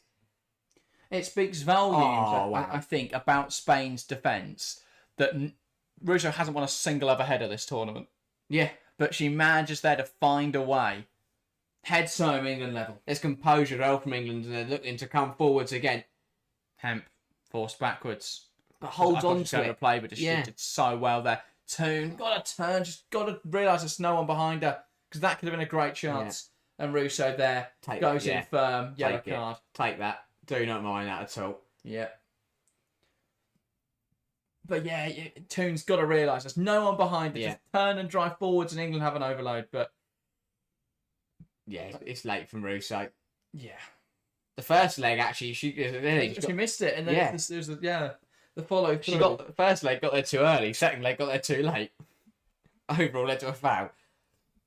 But England done exactly what we said they needed to do. Level the game up as early as possible in the second half. And that's exactly what the Lionesses have done. And now we're all square once again. Lucy Bronze, that's a great interception. Putas tries to head down. I said this in the preview. Quite a good interception.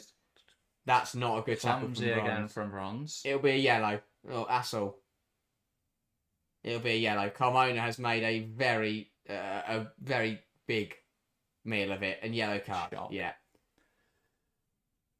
It's late.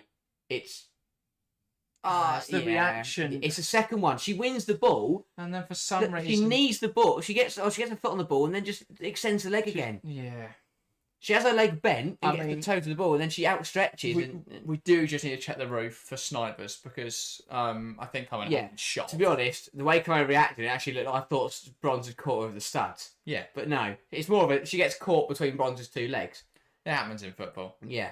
Yeah. And to be fair, they're both nice about it. That's the thing with Carmona. I think she's clearly there. Is not a horrible person or anything. Like really, friendly of Bronze, good handshake, have a hug, get on with it. It's just it's the competitiveness I think just overrides sometimes. That doesn't mean they're horrible people if they're awful to deal with on the pitch. Yeah, that's what I'm saying. But I just think on a football pitch, the conduct is interesting. To be fair, she only made one foul today. That makes a change. Yeah, today. Big half an hour. She's been penalised for one foul today. She's grabbed Hemp every chance she's got. Puteas, ball in. Header towards goal, but Paredes not able to have as much of an impact as we've seen her do from those ones. In the first half, Spain found the back of the net, and it was Casina Cole who was getting involved for Spain at the other end. It swapped.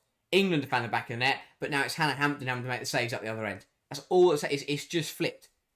Yeah. And again, we said it come down to individual moments. In the first half, Cole made the saves, and Spain took their chances. In the second half, Hampton's made the saves, and England have taken their chances. Ball forwards looking there for Ella Toon. Here's Bonmati.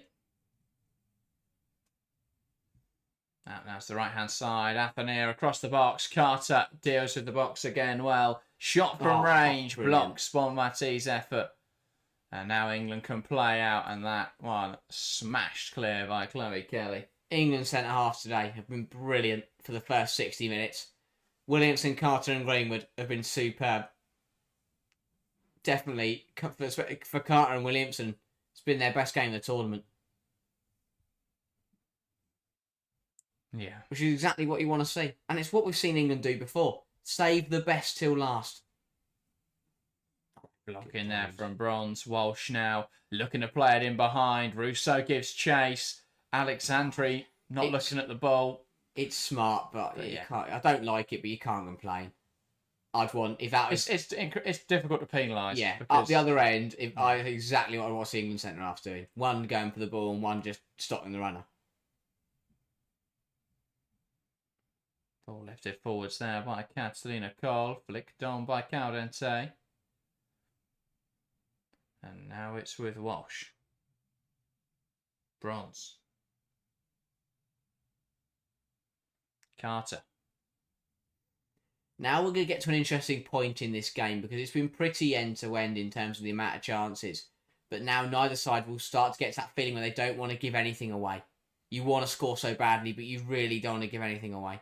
So it's going to become a very tense game that is going to need to be accurate from both sides. Here's Georgia Stanway, carries the ball forwards. Now out to Chloe Kelly, looking to make something happen here. Ball in towards the back post. And that is headed out by Carmona. But, deemed to have come off the head of Lauren Hemp. Again, not any complaints from Hemp, so we'll have to have another look. Getting good from Kelly, gets onto that right and cuts in. Yeah, to be fair, I think it does come off Hemp last. I'll see a better replay, but yeah. But I think England got to use those crosses because eventually Battier will work out what Kelly wants to do. Because at the moment, Kelly's coming onto that right every time and crossing it. Eventually, Battier will work that out. But while she's not, England need to take advantage of those crosses from Chloe Kelly. Here's Carter.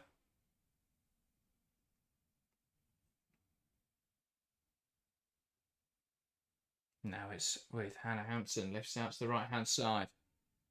Good control from Hemp.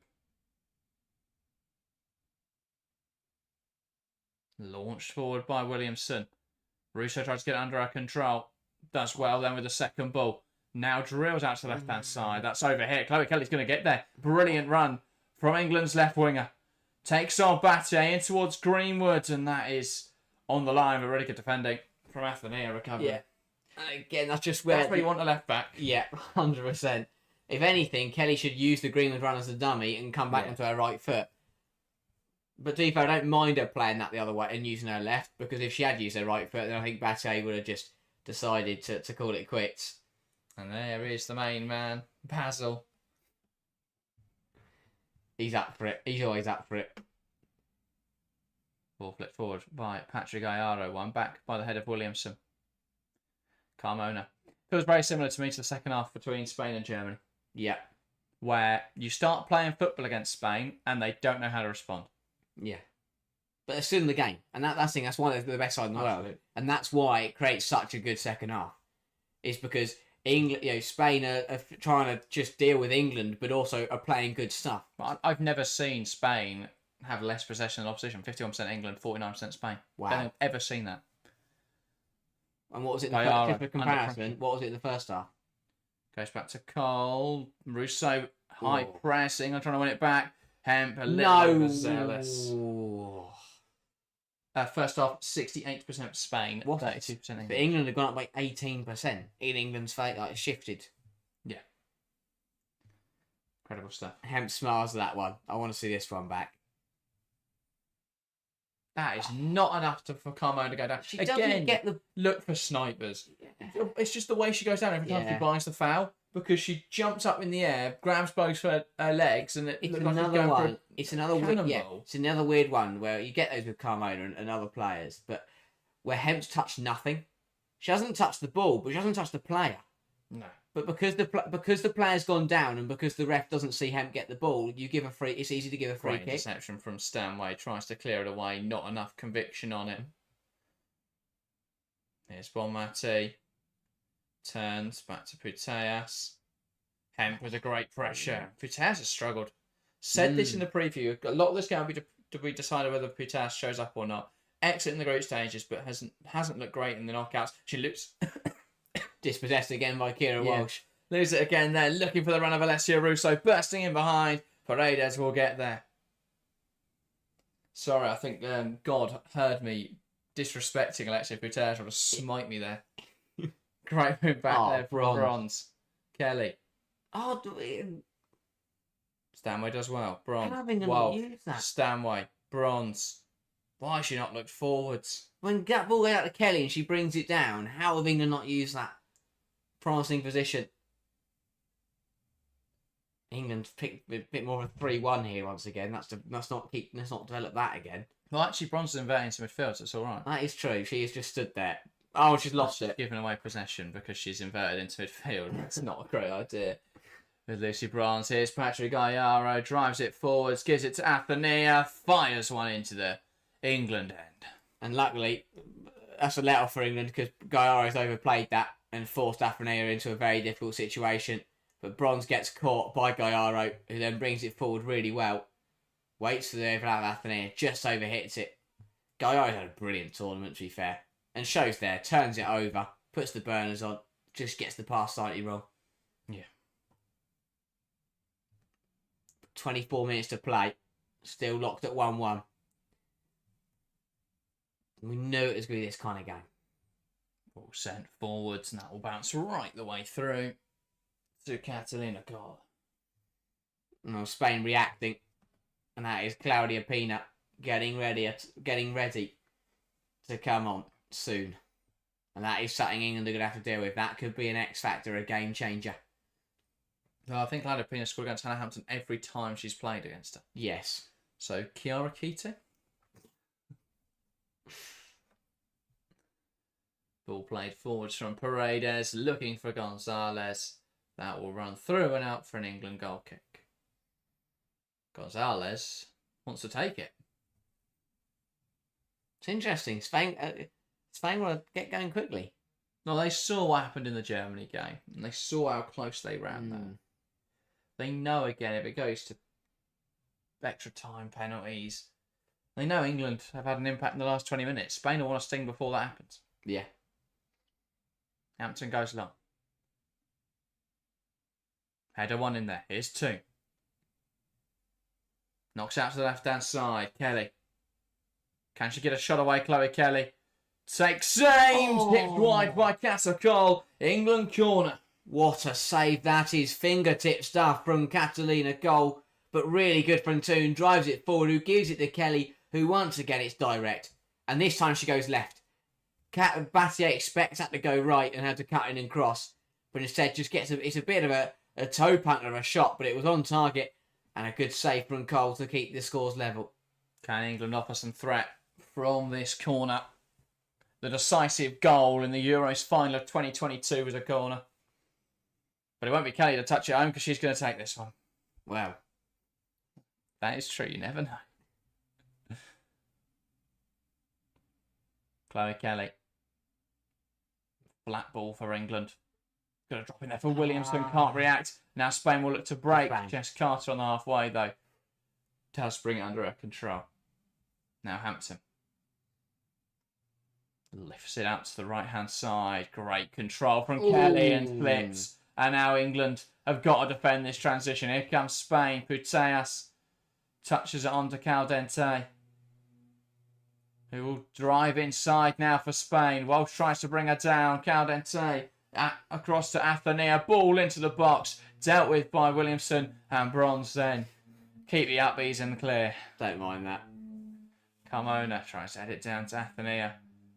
And England going from a state where they were trying to come forwards to having to defend a transition. So unfortunate, really, with the way that Kelly went down. Ball in towards the near post. Hampton does well. Just about. Clearly a call came from Hannah Hampton there. Gonzalez nearly nicked it in between Bronze and Hampton, but well claimed by the England goalkeeper. Would have been a difficult shot to pull off the near post there, and it's Michelle Aguiman coming on for England. So perhaps England also want to get this done in normal time. I'll be honest, when I saw that, when people was asking for Aguiman in chat, but the fact it's level made me think, I don't think we'll see it. This is what my question was going to be, is because England subs have done brilliantly when England needed something out of them. But at this point, England don't need fast energy, last-ditch attempts to score a goal. England need control and they need balance. So are we going to see that? Well, it's going to be the same substitutions. It's going to be Aguiman coming on. But let's see what impact she can have coming into a tight level game. That's brave from Tommy. Love that. Putellas has struggled. Yeah. But hasn't been in this game at all, and she's been hooked. And it's Alessia Russo making way for Michelle Aguiman. Now that I don't quite understand. Yes and no, because Aguiman, obviously she's made the difference, and of course you're not going to go on and throw 2 strikers on level with Spain in a final. But it's 4-4-2 out of possession anyway. It is, yes, that is true. And Aguiman, but yeah, Russo, she's got a goal today, but she can make the difference in an instant. So can Aguiman, to be fair, so maybe she'll save up. That's the thing. She doesn't need to save us. Not sure what she's trying to do there. Williamson recovers it, and Hampton clears decisively. Ball forwards. Hemp tries to compete. Carmona down in a heap. And now for the 4th time today, I think, the referee will go and check. Oh no, go Carmona. Forearms to the face. Yeah, it happens. Everyone goes down under it. You're going to try and win a free kick. Nothing more than a head injury. Both are challenging for the football. Yeah. Yeah, big 20 minutes now. Both sides have made an attacking change, you feel. Looking to change the game, looking to find the decisive goal. Everyone has ran away from Lucy Bronze here. I don't know why they've done that. Sold out attendance here in Basel. Is there any surprise? And they've been treated to one hell of a spectacle. Carter. Pass out now to the left-hand side. And that is a record attendance for the Women's Euros. The most attendance across a tournament. Brilliant to see. Greenwood lifts it in behind. Looking now for the run of Chloe Kelly. Katina Cole out well. And hooks it out of play. Really sharp from Cole. Came a long way there. Covered a lot of ground. It's a risky one, but she gets it right. Of course. Always does. And manages to just get it out of play. Stanway. Walsh. Now Carter. Cross to Williamson. Lifts out to the left-hand side. Ellie just misjudges it. Yeah. Got to control that on the bounce. Yeah. Tries to let it bounce and then chest it, but it just bounces over her head. It's a wet surface. It's going to spin up like that as soon as it hits the ground. I get what she's tried to do, but that's, you've got to anticipate that. Spain play out of the press really well, and now Carmona's going to bring it forward, and England are caught a little bit high. She'll play it down the line. Here's Claudia Pina. I did wonder why Bronze didn't go charging after her. It's because she had Pina to deal with. Here now, Mariana Caldente. Back out to Claudia Pina. Can she get a shot away here, Pina? Shot on goal. What a save from Hampton. Lucy Bronze up against Pina is asking for trouble. We've seen it so many times this season. Yeah. Both on the domestic stage, haven't they? Every time. What a save from Hampton. And she's done well to read it. She's had to read it. She's jumped across. Read where Pina's going to go and made a big save. But England cannot allow Pina that kind of space because she will change the game, and it's her over this corner now. Can she cause a threat from it? Ball in, headed away by Bronze. Athenia will get there. Back to Pina. Already offering a lot more than Putas did in 70 minutes. Here's Bonmati. Out now to Battier. Ball in towards the back post. Bronze gets a touch on it. And that's out of play. And England just under the cosh a bit here. So glad the first team that's tournament to not allow Paredes a free header.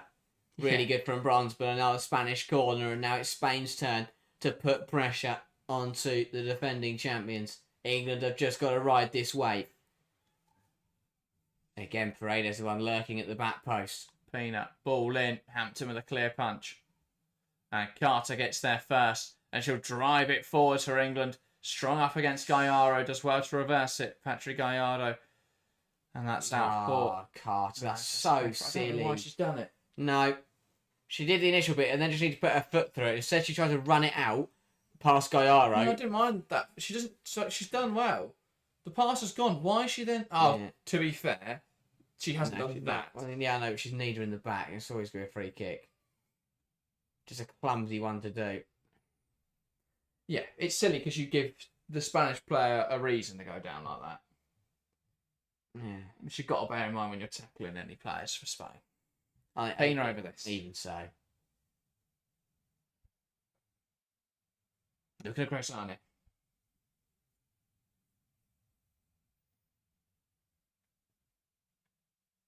And again, they'll be looking for Paredes at the back post. Pina. Not a bad ball, but it's overhit. And now Carmona. Akimango chased her down, does really well. No. One back by England. There's nothing wrong with that. No. Absolutely nothing wrong with that. Ball in behind. Hemp will get there. Strong but fair tackle from Leo Alexandri, recovering well. What a tackle that was. It felt like apparently taking it too quick. It felt like one of those where Hemp was just going to nick it past her and it was going to get taken down. But that was brilliantly timed to stop Hemp from progressing into the final 15 minutes. Bronze throwing it forwards. Carmona heads it. Now it's in Spain's possession with Paredes. I think he's got to work harder than that. Just come on. Now it's with Catalina Cole. Alexandre. Sends it forwards. Not enough pressure on that Spain backline now. No. That's what you lose out, Russo. Brilliant presser.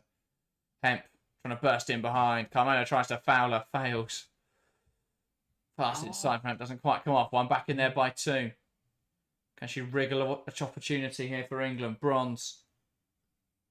Out now to Hemp. Good ball. Acumain trying to make contact. Going to drop on the back post for Kelly. Back out to Greenwood. Why have we gone there? Decision making's poor. Carter. Williamson. Can carry this forward for England. Like it. Tries to go to the right hand side. Oh, brilliant. Hemp. Squeeze it through for Williamson. Across the box. No one's there. Batting under pressure, but hooks it clear. And Greenwood now trying to see it out. It's not going to go and use it. There we go. They're trying to drag her back. England hold possession. Great contact. Carter. Walsh. Give and go towards Georgia Stanway. Does well to recover that. Now Bronze. Who's decided she fancies herself as a centre-back now. Tell everyone to calm down. England trying to move quickly and win the game. And Bron's like, everyone take a moment. I'm out of breath. Soon, it's not a foul. It's not a foul. She's got to get up and get on with it. Chance now for Spain. Caldente. That's a great block from Bronze. I have to say, that absolutely is a foul on Elatoon. If the one on Paredes was, and if every time that Carmona's won a free kick in this game is a foul, that is absolutely a foul. The difference is she doesn't go down screaming like she's been shot. If Toon does that and is wearing red, it's a foul. That's the simple fact of it. I mean, she might have. I thought she just stepped in and took the ball away, but we'll see. Nagayara's smart with it. She knows what she's doing. That's why she gets away with so many of them, but goes in too aggressive for me. Or at least the same level of aggression as we've seen against Spain players has been given as a foul. Pina over this. Ball in, that's headed away. Carmona. Oh, Toon does well. Just don't know what's happening there. Tight. Just the smallest of touches on it. Trying to hook everyone needed to calm down there because Hemp could have ran onto it and just volleyed it away. Oh, speaking of not calming down, Lucy Bronze is just... Well, at least she volleyed it away. Volleyed it out of play. And she was caught in the follow-up as well. So let's give that a free kick. I think it was.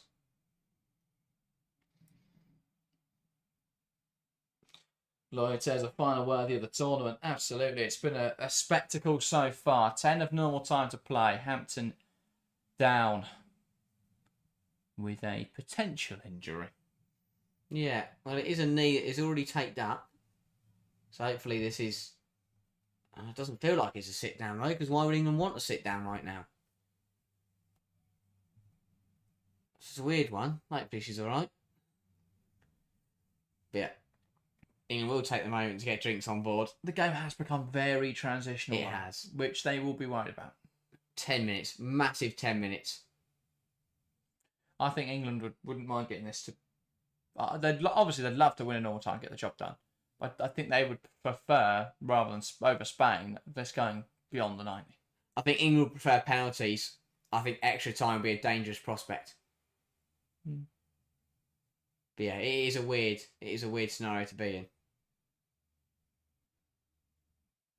Thank you, mate. Loving that. Morehouse, not as celebratory. Yeah, poor Morehouse warming up by herself there, wasn't? As I thought, you had Agam warming up by herself there with a coach, and just didn't get to celebrate with anyone. Hope for her. Yeah, massive 10 minutes. Again, we are now really into that period where it's like you so badly want to get a winner and you'd love to counter something, but you also want to play it safe and not risk giving anything to the opposition. Because a goal now you feel would be would be the winner, you'd think. Unless we're in for an absolute cracker over the last 10 minutes. A goal now would completely fit the game on its head. So it's been so nip and tuck throughout the whole 90 minutes. Yes, but it's like one. But England just battling away again. Both sides have had chances in the second half. Just been one of those that kind of game. Hampton's still down. Hopefully she's all right. But yeah, back underway. Here we go then. Hackman looking to compete. Alexandri heading on. Here's Hemp. I'm back. By England. Flick knocked out of play by Carmona. Bronze. Waiting for an option. Sure, this goes into Hackman. There you go. Much more direct. Alexandri heads down though. Now it's Pina to carry it forwards. Ball down the line. Gonzalez, Williamson on her back. Goes back to Pina, Brilliant. one back by Walsh. And that's excellent from Toon to shimmy inside. No space though. Bronze, Walsh. Tries to knock it forwards. That's come off Gallardo and out for an England throw. Take that. Not quite sure where the ball was going from Walsh. I think that was the goal. Maybe. Get a throw or corner out of it. It's going to ping off a Spain player in some direction. Bronze. Short throw into Toon. Trying to poke it through a gap that isn't there. Hemp wriggles her way through. Toon teamed to have fouled Patrick Gallardo. I don't mind that in there. In that corner, you're not going to get booked for it. And just stop Spain coming away with it. I mean, it wasn't there. Or there. So, okay. Spain gained 10 yards. It's a nice dink. Bronze does well. Just to hold Pina back there. It's much better. Doesn't commit. Doesn't allow her to get past her. Just keeps her where she is. Pass forwards into Gonzalez. Now Caldente out to the right hand side. Here's Onabatier. Now Athenea. And that's cleared away. Ball forwards, and that will be into the possession of Paredes.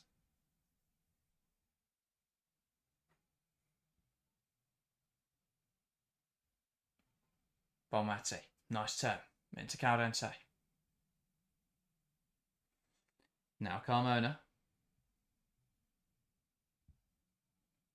Bonmati twisting and turning, looking to create an opportunity.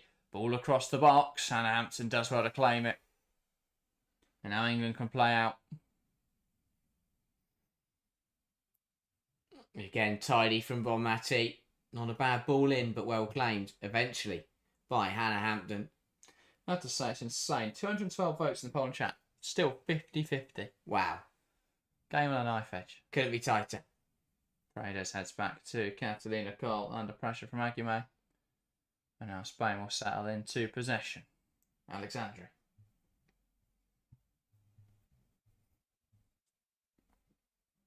Brilliant. Burst from Bronze to regain possession.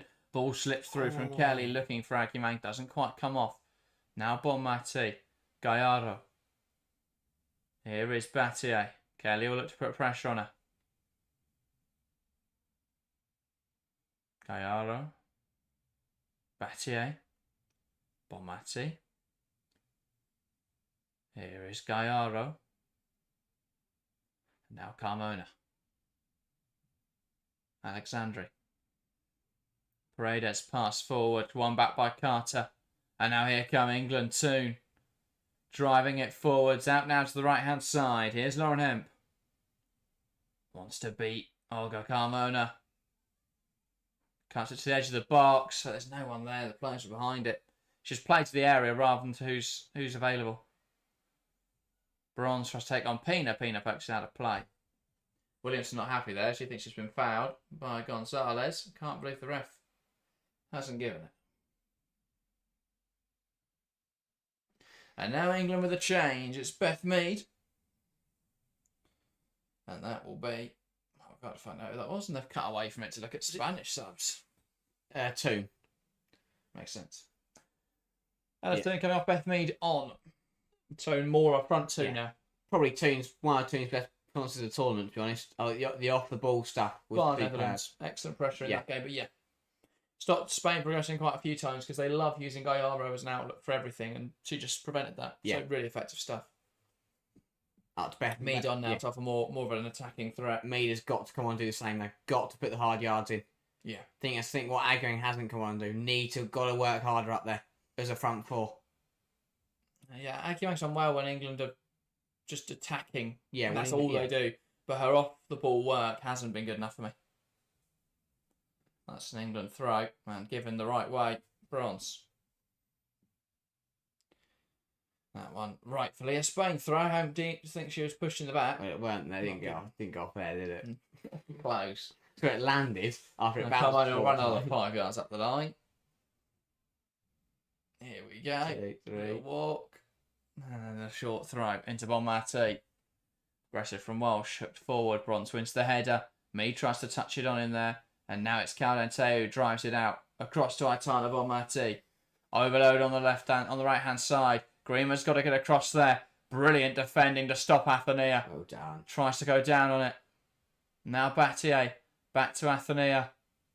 Stood up well by Alex Greenwood. And then a decisive tackle from Stanway. And Athenia drags her down. Yeah. Really good defending from Greenwood both times. Stands Athenia up twice and does really well to keep her where she is and not allow her to get any sign of a shot or a pass off. Yeah. Good defending from Greenwood. Double change coming for Spain then. That is Vicky Lopez and that is Paralluelo. And they are replacing Athenia and Gonzalez. So Spain going for the game now. 2 attacking changes. Looking to make the difference. Once again, this game, by the way, Spain with more fouls committed than England. And yet, it's England with 2 yellow cards. Spain yet to receive a caution. Well, it depends how many it swings by. You know, if it's 1 or 2, obviously it depends on the foul. But I mean, the Germany game was extraordinary. It's just the theme of every match, though, with Spain. So, yeah, it's 7-6, but the fact that it's 2 yellow cards swing and none to Spain. Hampton to send this forwards.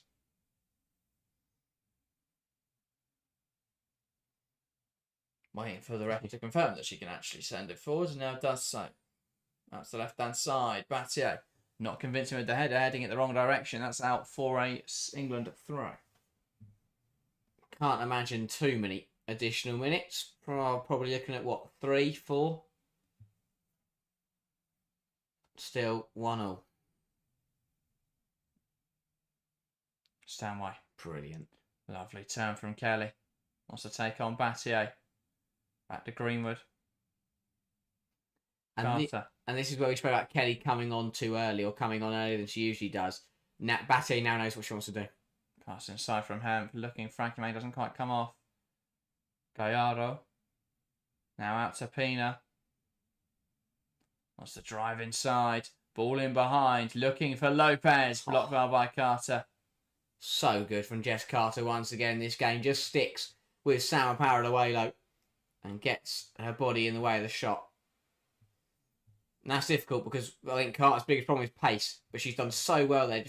I think if you read the game, if you're smart, then you don't need the pace. But because Carter read the game there, she knew where the move was going to go, so she could counteract it and she could get there before Paralluelo. 4 minutes of additional time. England to defend the corner from Spain. Headed away. Paredes again unable to meet it. Lopez to Bonmati. Takes a great block from Mead, who then just smashes it clear. Right decision from Beth Mead. Spain throw in now. Battier desperately calling for football. Spain want urgency. England want to just get... England's in content with where they're at. Yeah. Yeah, I agree with what you said earlier about Spain. Clearly, that mentality and the objective is to win this game in 90 minutes. England are happy to win it whenever. Here is Pina up against Bronze. Paralluelo, and that is a shot that leaves a lot to be desired. Yeah. Again, I just think Paralluelo, big product in end product in big games. Doesn't seem to be there at times. Well, never has. I think it's a really odd sub to make in this moment of the game. I mean, Gonzalez hadn't got involved, so I understand going for pace over more of a physical hard striker. But yeah, maybe I wouldn't have gone now. But the problem is there's not going to be the spacing. There hasn't been the spacing behind a call in this game for Spain, and she's not clinical in other opportunities. So. Ball forwards from Paredes, header one in from Bronze, Akimang to a fouled up. Don't think Akimang's had the desired impact. No. When England were going gung-ho and the sole objective was her to stand in the penalty area and take chances, she's done really well. Yeah. But her off-the-ball stuff clearly needs a lot of work. Beaver Jones would have been a better option if you want, or just keep Russo on there, which is what I would have done. I think it was a bit of a wasted sub. Because I don't think Russo wasn't really flagging. I wouldn't say she was struggling. No. Bronze wins it back in there. Brilliant. And the other question would be, does Akane want to step up and take a pen? Potentially, maybe, but I don't think she'd have been thinking about that in the 60th minute. No, not at all. But yeah, maybe it would have. Maybe they'd had would be an interesting conversation. Get you up to the streams. Just come on, England. Well, it's going all right at the moment. We're still in the game. Most important thing. And Spain coming forwards. Alexandra, it's the left-hand side. Tidy touch from Claudia Pina, looking for Paraluelo. Carter heads forwards. It's Patrick Gallardo. Tries to take aim. Paraluelo stuck in her feet. Lopez takes aim over the bar. Lucy Bronze celebrating that Lopez shot over the bar like an England goal. Very happy to watch that one sail over. But England, I think keeping themselves in the game is the right way to put it in the last 15 minutes. It's not been hanging on, because it's not been anything last ditch or anything nervy or cagey. It's just been management. You feel since England scored, really. To be fair, I mean, we still have a bit of a burst for England after 5 minutes after they scored, but once we got to 70 minutes, it's been just England just trying to see them in the game. Header from Bronze forward, cleared away by Carmona. Carter can't deal. Bonmati, it's one back in there by England. Lopez touches on to Battier. Space to drive into. Gotta do better there, Kelly. Battier glides past her. Does well to recover. Now Lopez, who can unpick this England defence. Bonmati. Here's Battier. Lopez. Now Battier. Bonmati. Pass inside to Caldente. And that's one back in there by Greenwood. And that is full time. England 1, Spain 1. And once again, we're off to extra time. England don't do things the easy way. Every knockouts game for England's gone beyond the 90, and this will be no different. England 1, Spain 1. And we're on to extra time. Another half an hour of action. Trying to find a goal. If not, we'll go to penalties once again. But a thrilling match with a goal at either end. Rousseau coming up big in the second half, drawing England level after Mariona Caldente's headed effort. 2 headed goals in this final from players not known for their heading prowess. But I'm going to grab drinks before we get underway for another 30 minutes. I think Rousseau's goal was an example of how much she's developed her game over the course of last season. The way she just dropped off in between the space in the centre halves and just the ball coming at her from the left-hand side, and she manages to head it back the way it's come towards the far corner and manages to land it in the net. It was a brilliant header from Alessia Russo, perfectly placed, and it has got England. It got England level in this final. 30 minutes of close football. I do think Spain will probably look stronger in the last 20 minutes as England just look to keep themselves in the contest. Spain look to get the job done. At the end of the day, though, it is still 1-1, and we are going to an extra 30 minutes. Again,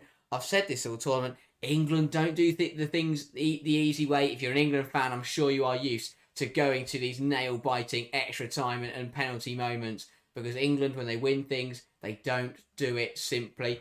Obviously, we saw these sides meet in Euro 2022. It went all the way to extra time, and England won it that day. That was in the quarter-final, en route to England winning the last Euros. But now we've got extra time to decide who will win this year's European Championships. But I tell you what, it's going to be a really tight another 30 minutes. It's been a brilliant contest. It's been a very, very close game between two brilliant sides. And understandably, it's going to take more than 90 minutes to split the two best sides in Europe. So it's going to be very, very interesting. Alex pointing out that Bonmati did step out for Spain in extra time against Germany to put Germany through, and that could absolutely happen. It goes both ways, but I agree. I think, again, I've spoke about throughout the match, this game will be decided on individual moments of quality, moments of brilliance from certain players, and yeah, exactly what you're saying. If Bonmati or Pina or Kelly or whoever steps up now for their side, they could avoid penalty kicks. But yeah, there's a very good chance that one moment in this extra time could decide the European champion. That's how close this game has been, and that's how tight it will be. in the next 30 minutes. But I tell you what, it's going to be very, very interesting. And I just think, to be honest, I still can't call it. If you weren't in at the very, very start, my prediction was that it would be 1-1 and that England would win on penalties. And so far, that looks pretty true at the moment. But I tell you what, it's one of those finals that really could go either way. I think the fact that it's still level is deserved to both sides. Both sides deserve to be in this position. They deserve to keep battling away. And, well, if we don't get a goal in half an hour, we go to everyone's favourite penalty kicks. But overall, I think whatever happens now, both sides can be happy with how they've played because they've battled hard. They've given us a brilliant match of football. And it feels crazy that 4 weeks of action, some brilliant football matches, all the drama that we've had over this month is going to come down to 30 minutes of football. And if that doesn't cut it, it's going to come down to who's best from 12 yards. England have gone there once already this tournament. They came out on top. England have gone to extra time at this tournament. They came out on top. Spain did the same thing in the semi-finals. Both sides were in this exact same position in the semi-finals, and they both came through in extra time, and they didn't require penalties. Will be interesting to see if one of them can come through tonight and avoid going to spot kicks. Yeah, it's going to be interesting. It's going to be an exciting extra time period. It'll be England to get us back underway into the action. Wrap up. We'll decide when England can get us back underway. Mead from the middle. Waiting for the whistle. They both have to appreciate an extra second just to collect themselves here. I thought it was a frantic 90 minutes. Mead knocks it back and we're underway for another half an hour of action. England versus Spain, 1-1 the score after 90 minutes. Extra time will now determine who will win the European Championships. Obviously, if we can't find a winner in 30 minutes, then it's off to penalties. Here's Catalina Coll. Out to the right-hand side. Battier can't quite get there. Greenwood, that's directly up in the air. I think I'm trying to be assertive, but it's Spain coming forwards. Lopez pokes it to Paraluelo. What could she make happen? Bonmati. Now Battier. Lopez. Just come inside. Dangerous try from Vicky Lopez. Across goal, and Bronze dealing with that one much better. Brilliant from Lucy Bronze. Does so well to head that away and out for a corner, but tidy from Lopez. Too easy from England. Picks it up outside the area, runs inside, and Greenwood does well, but she's always constantly backing up. Backing up. Just seems to be half a step behind Vicky Lopez there. Really sharp from the Spanish youngster. Pina. In towards the near post, headed away by Stanway, flicked away by Chloe Kelly. And now Spain in possession. Battier.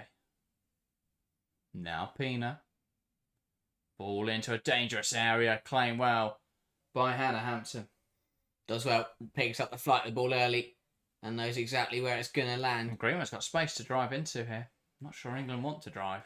England have gone passive, which I understand, but I think it's also England look better when they've been aggressive. Bron's done really well in playing into midfield, by the way. I don't think we've spoken around that. The only time I mentioned it, she immediately gave the ball away. So here we go. I didn't give it to her. So maybe if I say the opposite, she'll like drive through the middle of the park and smash it top corner. That'd be brilliant. Pass forward from Alexandre, cut out there by Stanway, and she's dragged down by Paraluelo. And of course, England with a free kick now. Bronze. Williamson. Now with Carter. Another player who's had a phenomenal game. Yeah. Jess Carter.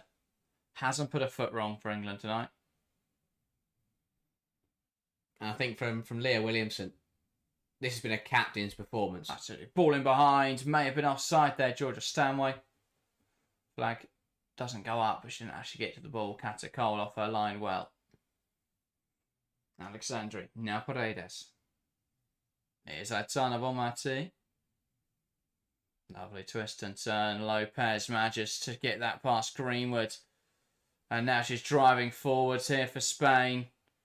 Tries to play into Paralluelo. Just didn't make a run there to help her out at all, Paralluelo. Just drove forwards. And so the only thing Lopez could do was try and shuffle a pass at her. Bonmatí looks for Lopez, who will dance inside now. Ball lifted to the back post, and that's out for an England goal kick. Well watched, well judged by Greenwood. She's on the back foot against Lopez, but what she's doing is she's not letting Lopez go direct at goal. She's forcing her to put the ball in and allow, and then Greenwood, hoping that her teammates can deal with it. That one was overhit, and that's the thing, you can defend like that. That's fine. I'd rather she do that than dive in, get it wrong, and then suddenly, Lopez is running at goal, but Greenwood's doing really well to just guard the goal rather than guard the box, and that sometimes works better. Because she's not trying to cut off every single angle. She's just trying to stop Lopez going directly for goal. And if Lopez curls it round her and puts the ball in the box, Greenwood doesn't mind that because an England player can head that away. Carter, that's over here. Says I'm so mad Leicester got taken off, especially so early. Alex saying it's a strange move. I get it. Hakimang offering a bit more of a box threat potentially, but yeah, I broadly agree. I think it was just Agama's done well in this minute in other games, so we'll keep her on. And another yellow card. This one brandished to Lauren Hemp, deemed too aggressive in a challenge on Aitana Bonmatí. Yeah, just late. Just late and steps on the foot of Bonmatí. Hemp realises immediately not what she intended. Yeah. Russo's on a card, that's the other thing, but I don't think that warranted bringing her off. Cause she's not the kind of player that I look at on a yellow card and worry. Minimising risk, though. Lucy Bronze is the kind of player that I look at a yellow card and worry. But obviously, you're not going to bring her off in this kind of game. Well, also, because we don't have another right back, because we refuse to play anyone else at right back all tournament. That is true. Greenwood couldn't poke it out. Here's Lopez. Lopez's cause is a real handful at the moment. Yeah, no surprise. She was excellent in the group stages. She's unlucky that because Bonmatí and Putellas are considered are world-class players, it's very difficult to usurp that. This says, who's on the yellow card right now for England is Hemp, Bronze. That's it. Is there another one? I'll reset Bush Cameron. Yeah. Ball in. Dealt with well by Walsh. Stanway bring it down our own penalty area. It does get it clear. Yeah. England on the back foot in extra time. Has to be said. Yeah. But managing. On the back foot, but managing. It's whether that's going to be good enough for another 25 minutes here. Yeah, it feels like it's been more than 5 minutes so far, which is a problem for England. Yeah. But Spain haven't had a shot yet. That is true. So, it's one of those where they may look more positive, but ultimately, they haven't broken England down. So England just got to keep going. Lopez, good tackle from Greenwood. Kelly and Greenwood making a bit of a mess of it. Greenwood hooking it away into the middle of the park. Here's Caldente. Great interception by Hemp, and she can drive this forwards now. Lauren Hemp. It kicks up in the air off of Caldente. She's got to be careful now, Lauren Hemp. Stamping in with tackles like that. Ooh. Here is Bonmatí. Somehow picks up in Acres. Stanway tries to get back. Good block. And now Bronze smartly just clearing it away, and she's down with an injury. And it's off. Oh no, it's just a hold there from the referee. That's not great. This could be the end of Bronze this evening. Yeah. And considering she was the only England player that was capable of taking a penalty, bar Kelly. That'll be what? If Bronze has to come up here, that'll be what? Neve Charles to right back, probably. Oh, if it's my Letitia, I'm doing a lap of the room. Yeah, Bronze is done. You can tell the way she kicked off. This is not a nice one. What a game she's had. Has played really well tonight. And Bache over to console her. But this is what happens when a player plays every single minute, or practically every single minute, of an international tournament. After playing every minute of a domestic season. And now we're going to bring Neve Charles on. At 35, wherever old she is. Asking for trouble. 33 to be fair. Still. Best spread 120, 79, 84, 90. Too much. Every 3-4 days? That's too much. for a player who went deep in every single competition for Chelsea this season. In total, there's only been 17 minutes of England Euros action without Lucy Bronze on the pitch. Well, England are going to have to go at least now 23 minutes here. I think the only player with more is Walsh, right? Because they actually just don't have another defensive midfielder. And again, you're bringing on, and then on the flip side, you've now got to bring on a player like Niamh Charles who hasn't really featured. Yeah. And it's got to come in against this Spain side and get up to speed very quickly on the opposite side to which he usually plays on. Yeah, it's easier for Walsh for Charles to adjust than other players because she is right-footed. Yeah, that is true. Bad. But yeah, as you say, only 56 minutes of this tournament. Yeah, she's now got to play half her minutes. No, because Lucy Bronze continues because she is a warrior and refuses to be beaten by anything. She's back. Charles is ready to come on. She stood ready to play. Unless Bronze is just going to play until England can get Charles on. Possibly. But Bronze is on. Battier. That looks fine. Crack on. But again, England have learned from playing players who are...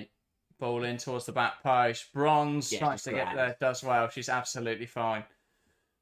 Coming up against Hemp. Hemp does well. Never. Keeps it in touch. And now can drive it forwards for England. Hemp. Her problem there was slowing down. She just kept going. Yeah. Ball forwards. Looking for Mead. Paredes will intervene. And launches it forwards. Greenwood brings it down. And now we'll send it up the line. Mead will give chase. Up against Paredes. Down the line into Battier. And Gallardo does well under pressure. Cowden say. That's good pressure from England. Releasing it exactly the right time. This fan plays just as find a way. So good under pressure. So good in the press. Sorry, well, facing the press. They're just moving that ball. Bronze is limping. Yeah. We've got to... But also, to play the inverted role, we've got a smashing idea. Why don't we put Myla Tissot on, who's really comfortable playing in central areas, rather than a right back at the moment who is hobbling. Shit, I think Charles is ready to come on. Have we not learned? The ball just hasn't gone out. Ball in, and that will go to Claudia Pina. Still on. Bronze will give it her all, just to stand her up. Pina cuts inside, releases a shot well wide. Took a touch. Off and Lucy Bronze. Oh, no, it didn't. No way. I thought Frappart had pointed to the corner. But no, just well defended. No, she did, yeah, it is a corner. Oh no, then she overturned it. So she did give a corner, and then she gave a goal kick. Good call. She got there in the end. Are we now not bringing... Is Lucy Bronze playing on? Surely not. Charles is ready to go. That's the thing, they can try and get her to first half of extra time, and then play the stoppage. Half of extra time, and then... Well... Yes, because we had to use that thing, the James sub wasted a stoppage. England have used 3. And so we won't be able to make any subs for penalties. And also, if they can do that, then they may be able to nurse her through. Maybe. Hangman tries a flick, dragged down by Gallardo. Hardly her first. And I think now England have got into the game a little bit more. It felt like the first 5 minutes actually went really slowly, but we've only got 3 minutes till the break. England have done well to respond in this first half of extra time. Because it just felt like it was slightly running away from them. But well worked by England. Still battling away in this final.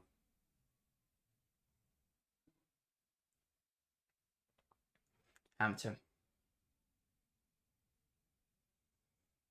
Williamson to Bronze. Back to Williamson. Down the line looking for Hemp. Can't quite hold on to it. Just need to protect the ball at this point in the match, England. Obviously, they want to bring it forwards, but if it's not on, it's not on, and just keep rotating it around. Cowden take great pressure from Stanway. Oh, unlucky not to come away with it again, though. Brilliant press resistance from Cowden from Spain. Bonmati trying to carry the ball forwards. Oh, great challenge in there from Kelly. Oh. Foul in there on Bronze from Bonmati. Goes unpunished for now. Advantage played. Here come England. Here's Hemp. Ball in. Akimane tries to meet it and can't quite manage to. Gallardo. That's out of play. Surely pulled back for yellow card. Yeah. But no. No idea. Unbelievable. It's one of those where I think if she gives it on the spot and gives a free kick, it's a yellow card. She'll give a yellow card. Well, it's, either way, it's not a nice challenge at all. Thank man. Strong tackle for bronze. No. That is not a foul. No Unbelievable. way. That's a great tackle from Maggie Mang. There's nothing wrong with that one. It's strong, but it's brilliant. Oh, wow. She doesn't even touch the player. No. Guyara's thrown herself in the air. Unbelievable. Never. That's a yellow for simulation. That is pathetic from Guyaro. Absolutely pathetic. That's a great tackle from Maggie Mang. England would have turned the ball over up the pitch. And Guyaro should have been booked there for simulation. Walsh pokes it to Stanway. Back towards Walsh. Over hit. Guyaro into Pina. Tries to play it forwards. No one making the run. Williamson. Back to Hampton. Now Carter. Alex, if you think that's a foul, I don't know what to tell you, mate. She's literally jumped backwards. And the ref's given a free kick for it. Mead. Now Hemp. Lovely turn in there from Beth Mead. Lovely give and go between her and Stanway. Tries to poke it back towards Hemp. Doesn't quite come off. Carmona running herself into trouble. Out. Well, not quite out, sorry. Kept on there. Well by Lucy Bronze. Hemp receives it well in a tight area. Tries to take on Alexandria. Alexandria stands her up well. Out for a goal kick. Brilliant piece of defending. Yeah, it just gets between Hemp and the ball. Not sure what her complaint is, whether that's a foul. Where does she want Hemp to go? Yeah. And 2 minutes of additional time in this first half of extra time. Catalina Cole. England won't want half time to come. Look the better side in extra time so far. Towards the end. Yeah. Stanway. They got momentum, that's what I mean. Yeah. Bronze heads forwards. And that's the classic one where there's 2 hands on the back. So despite the fact she makes very little contact, Pina can throw herself on the floor and it's a foul. Yeah. So that's just being smart. Don't put 2 hands on the back. You know what's going to happen. Pina's going to hit the ground like for the shot. Yeah.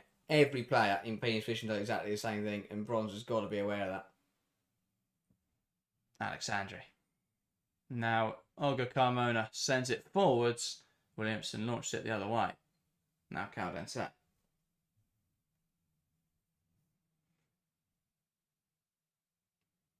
Ball out wide now to Bratier.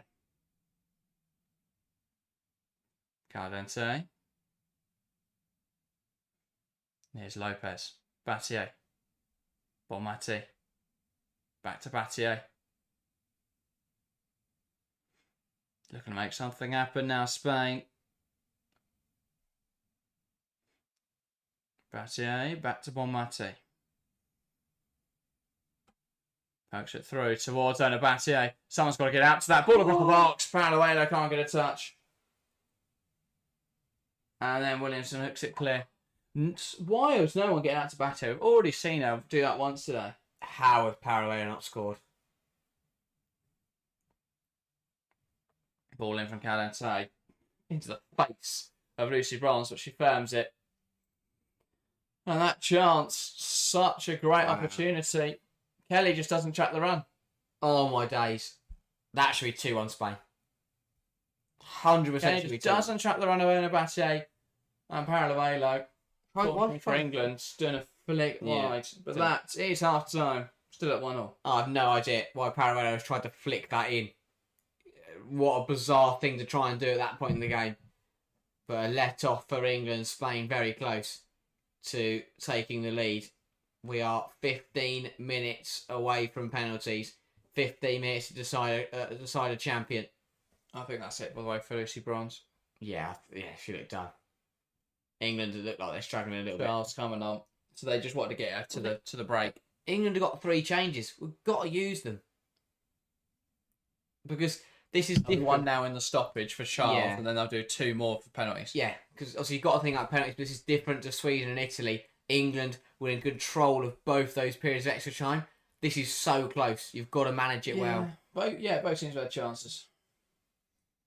Shadow says if Spain are going to score, they're going to exploit Kelly's lack of defensive positioning. But almost saw them come undone at the end of the half there. Kelly failing to track the run of Onabati. And that's why, again, Kelly's a great impact player, but got to do defensive work there.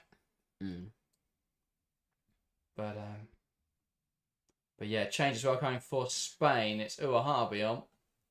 I think Tomei realising that Olga Carmona should probably be on at least a yellow card by now and making a change on that left-hand side. So, Charles will be the only change for England. But as you say, I think saving to, around that 115th minute, you'd think we'll see changes. The last changes for both sides, really, with penalties in mind. Haven't seen Martin Prieto for Spain. I thought we might have seen that one. That might have helped them out a little bit. Bit of bot presence, someone to aim for. Instead of going for Paraluelo, went for pace. Up against an England low block, rather than going for a tall physical striker. It's a weird one. Yeah, Charles on. Bronze making way. Now, Charles is coming and settle early, get involved, get stuck in. Shadow says the whole of the second half, Agumang defended more on the left than Kelly. Yeah, but Agumang didn't offer enough in terms of defensive contributions herself. I think she, pressing the back line's got to be better. Got to be more of a presence up there. But yeah.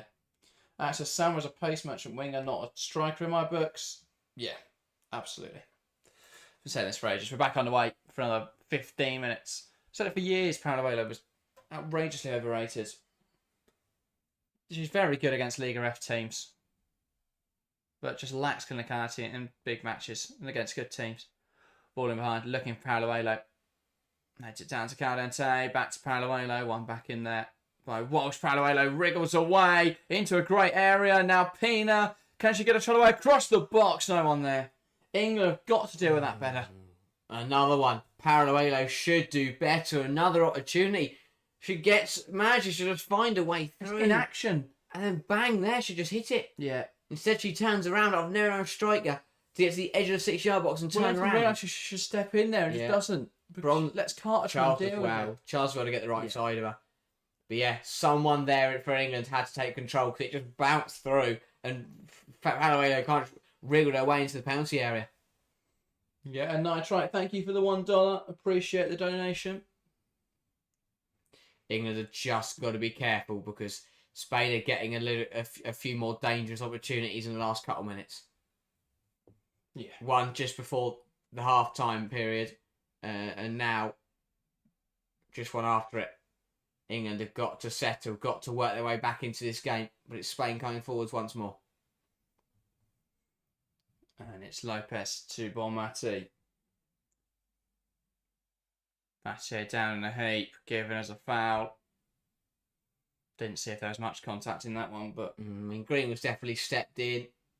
The ball's gone one way, which would suggest that she did get contact on it. She gets the ball. Yeah. Back his foot. It's a difficult one. It's a really difficult one. As I said at the start of the stream, Spain are really good at winning fouls. Mm. They know how to go down in the way that the ref will see as a foul every time. It's smart. It's frustrating, but it is smart. And Pina over this one.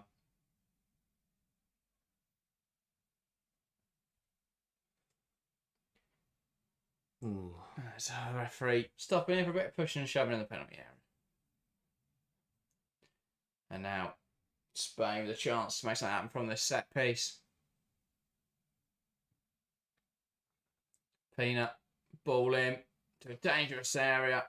And now England will look to break. Flags up. But Agumang smashing it clear anyway. Yeah.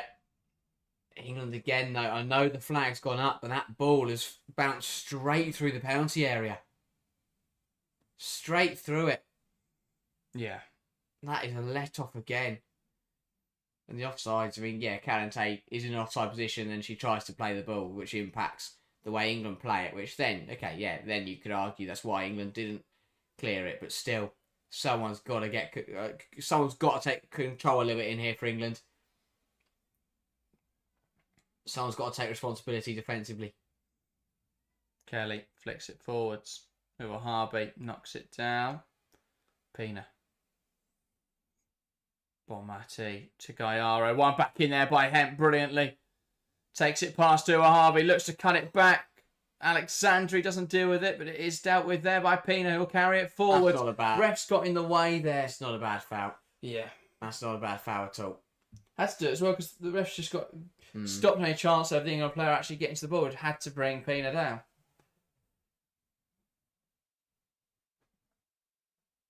And me does well.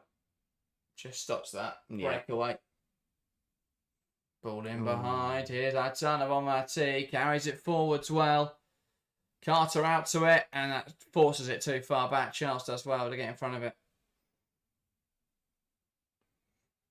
Ball down the line into Bonmati, who will look to take on Greenwood. Waiting for an overlap. Great run from Battier across the box. Brilliant block in there from the recovery in Georgia Stanway. Finally, someone has followed Battier's run and picked her up. But England are really up against it now. They're just getting deeper and deeper and struggling to get out. There is no respite at the moment. Spain are looking to win this game in the next 10 minutes. Because again, the ball isn't sticking up front since Aguiman came on. England can't get out. Ball into the box. They're looking for Paredes again, but she can't meet it. Headed forwards by Lopez. Flicked forwards by Paraluelo. Again, gets no meaningful contact behind it. If she gets proper contact on that, that's probably a goal.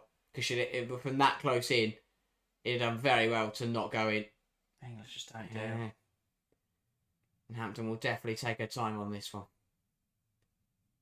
She doesn't even even touch it.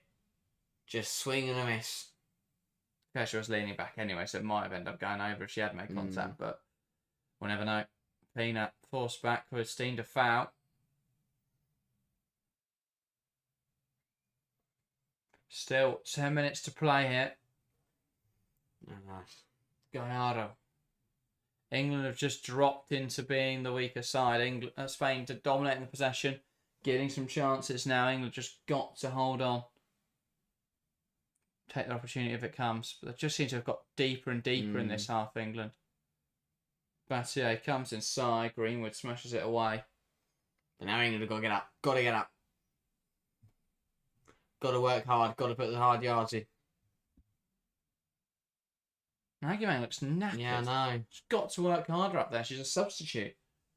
I know she's still, she's been on since 60 minutes, ball across the box. Or 70 minutes, but she's got to work harder. Yeah. And again, flash of an opportunity. Now from the area for Spain there. Putting pressure on it.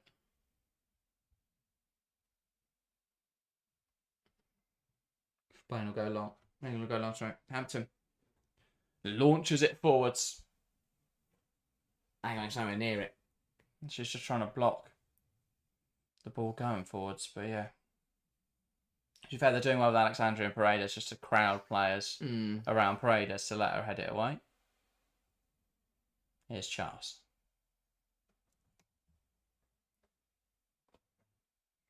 Down the line, looking for Aguiman, headed away. Now Gallardo.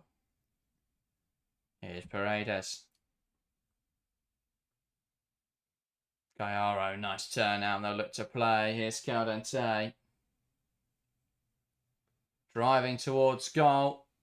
Shifts it across to Lopez. Gets the shot away. It's over the bar again. Just leaning back.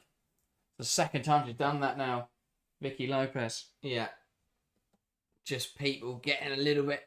England got a little bit drawn in there. Caldente running at goal and people just seem to panic and run across towards it. Left space for Lopez. Greenwood, though, does well. Stands her up. Shot over the bar again. It's one of those where a little bit lower and potentially on the money. England are just now it's hanging in there. It's gone from way down. It's gone from England just keeping themselves in the game and managing to starting to hang on a little bit. And yeah, Stanway just taking a moment. Do we need? Is this where an England double change is needed? Because things are getting really tight now. England, I think, it's not. England don't need quality right now. They just need energy. They need legs to run around. They need people to come on and make the difference. Yes, more at men, and that is Grace Clinton being prepped, who will probably come on for Georgia Stanway. She's not ready. She's not ready to come on yet, but clearly a change that will happen soon. It's got to be a double change now, should? Yeah. What England got left? This is no one else. Oh wow. England have got to make changes with pens in mind. Spain are still going for it. They don't want this to go to penalties. We've not seen them turn instead of penalties, but every penalty they've taken in open play, they've missed. 4 forwards. Harvey picked off there by Hemp. Has that come off the Spanish fullback? Yeah, well done. Brilliant from Lauren Hemp. Yeah, great from Hemp. Harvey. Hemp telling a domestic teammate to not even bother complaining about that one. Well, Hemp trying to stop her getting a yellow card there. Why? Encourage her. Go, go shout at the line, Yeah, go on, keep doing it. So yeah, Clinton now on then for Georgia Stanway. So England won't have another change in the bank, but to be fair, I'm not really sure who on the bench you would bring on. Unless you're going to risk putting Beaver Jones at left back or something to get another penalty taker on there. But Kelly over this then. All it needs to be is a moment. It hasn't been England's extra time period, really. But all it takes is one moment. And England to defend there. Oh no, that is going to be... Referee blew a whistle before it was taken. There's a scuffle in the box. So will be retaken. England don't mind that. That was not a great ball. It wasn't a great ball and it's taking time out of the game. Try again, Chloe Kelly. Kelly with a chance to deliver this again then. Who can pick out in the box? This one into the right area. And there was a foul in there. And that will be a Spain free kick. Thought for a moment when I saw the English player on the floor, there might have been... Oh. I thought that was a penalty, no? Yeah, actually, should that not go the other way? That's Gaiaro holding Charles. That's a stonewall penalty. They've got to check this, surely. The ball hasn't gone out of place. They haven't had a chance to check it yet. No, they would have checked it before they took the free kick. I mean, Gaiaro's held Charles and dragged to the floor. But there we go. It wasn't as blatant as the Mead one. Severini on Mead. Yeah. The problem is it almost is. It's just that it's in a corner and a melee of bodies. But the problem is that the Charles is also holding her. It's not that. It's a difficult one. I don't think it is.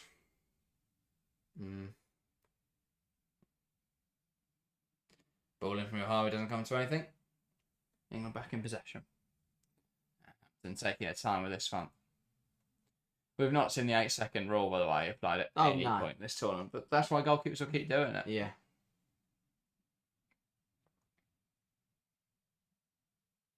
Ball out now to Claudia Pina. Greenwood heads it down. Clinton does well to hold on to it. Now that's the right-hand side. Here's Hemp. Charles. Forwards from Williamson. Over Harvey trying to keep it in touch. Aguimain. Really well to control it. It says that was a pen for England versus Italy, to be honest. Cliche that way. And that's the foul's gone the Spanish way. I mean, I haven't seen it. Agumang's so shocked. Unbelievable. They've both gone down in a heat. Agumang's running forwards and Paredes just ran into her. I don't know what. I mean, that is. How has that gone that way? She's not seen it. Is the problem? She's not seen it, and she's just gone off what the pile on the floor. But why give it then? And then of course that goes the way of the Spanish player. Paolo back now to Caldente.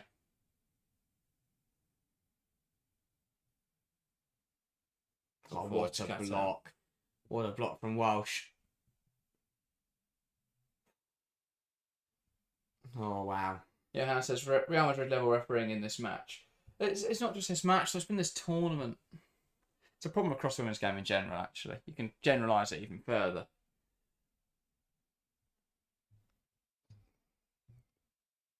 Oh, here's Paredes. But how we've not had a penalty, and then how on earth that is given as a foul, I don't know. But it's every time with this lot. Lopez. Brilliant pressure from Kelly, and she'll go again. Lopez does really hard to hold on to the ball. Here's Caldente. Coming forwards. Now Bonmati dancing around the edge of the box. A missed control. Kelly with a great challenge. Into the last minute. Come on. England digging in. Yeah. It's a proper scrap at this stage of the game. Yeah. England just want to see it out. Spain, it feels they desperately want a goal. I hate finals going down to penalties. I really do, but Agumang does well to draw the foul. My only surprise is that it's been given that way. With the officiating we've seen throughout the rest of the game. 2 minutes of additional time.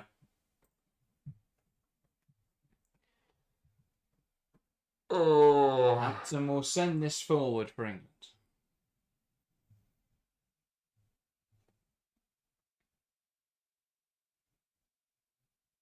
And she will just slow it down. Sends it forwards. Agumang competes, drops in there now for Beth Mead. Really good defending from Alexandra to see it back to a goalkeeper. Superb from both. Great hassle from Mead, but brilliant. Brilliant defending. Good use of the body from Alexandri. Spain now come the other way. Now to Leah Uahavi.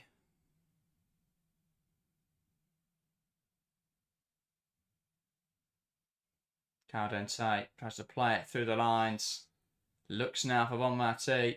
And that's blocked by Carter into Bonmati. Yes, Carter. That celebration is fitting of how important that is. Brilliant defending, blocks the shot, falls back into Bonmati and out for a goal kick. Because if that's a Spanish corner, this is a completely different environment. But now Hannah Hampton gets a chance to take time out of the game. She hasn't been booked yet either, so take the card at this point. This will be the last time that she needs to take time out of the game. Play fair, guys. But still, in this moment. Hampton launches it forwards. Looking for a flick on. Bonmati touching it down. Battier now breaking down the right-hand side. Can she deliver? Greenwood narrows the angle to Lopez now. Kelly's got to be careful going in like that. Battier to Bonmati. Agumang wins it back. Still haven't got it clear though. Battier, Bonmati. Now Battier. Swings it in, blocked by Greenwood. That is the final whistle. And we're off to penalties. After 120 minutes of football, we couldn't split England and Spain. England won, Spain won. To penalties, we'll go. England looking for consecutive European Championships. Beekman looking for a third in a row. Spain looking for their first. And we'll decide all of that from the spot. It's time for penalties. Just take a deep breath. Grab some popcorn to throw in the air at some point during the shootout. And take a moment because we're off to penalties. We've already seen England go to penalties once this competition, and they got through in less than convincing fashion. This is football. We've not seen Spain on penalties, but their penalties in normal time haven't been particularly successful. 2 missed in the Switzerland game. But Kathleen How does that... is incredible. Well, that is very true. But Spain haven't scored a penalty yet this tournament. This is... So who knows what's going to happen. I love and I hate football. It is going to be such a cruel way to end a brilliant final. Both sides have battled it out in a brilliant contest. It's exactly what international football and the European Championships is about. And it's going to take spot kicks to split the 2 best sides in Europe. Bill says, well, it's anybody's trophy now. Oh, I hate it. I love it at the same time. I don't know. Oh. This is where football just becomes... This is where football, for me, just becomes the best sport in the world. Moments like this.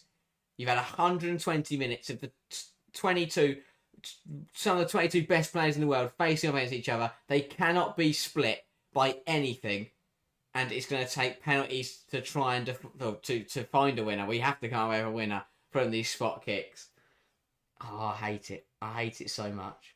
Lloyd says you called extra time. Yeah, it's my prediction. I said England win on penalties. Let's see what happens. Well, there you go. JGL says, got to hit it top bins. Qatar is a smaller keeper.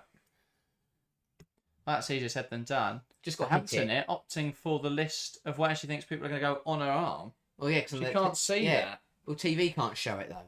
That's true. But she can't see it, so how's it going to happen? Well, yeah, when she's got her gloves on, she's going to find it difficult. Well, she won't be able to peel it back. What are we doing? We're shooting ourselves in the foot. England have got to be confident, got to be brave, stepping up. None of what we saw in Sweden. Got to be conviction. Drive power behind the ball, but keep it down. Go low and hard. That's what Wiegman's given the speech now. England, hands in the middle. Are they feeling confident? Or they need to be. For both sides, let the pace do the work. Do not try and place it in the corners. Don't try and smash it in the top corners unless you're confident. If you're not confident, step up to it and just hit it low and hard into either side. Yeah. And it's going to be the England end. That's huge because that can make the difference. And we want second, really. England will take first. Spain will take second. Oh, sorry, that's the way we want. That's exactly what England want. Up the England end, and if England score their penalties, the pressure should go on to Spain. Well, this is exciting, isn't it? Is it? I don't know. I don't know what I feel right now. This feeling needs a new word. It's just penalties. Yeah. The feeling of penalties is what I'm experiencing right now. I think it's what everyone, for both England and Spain, are feeling right now. Time for someone to be the hero. Will it be Kathleen Cole? Will it be Hampton? Or will it be someone in a red or white shirt? It has to be someone.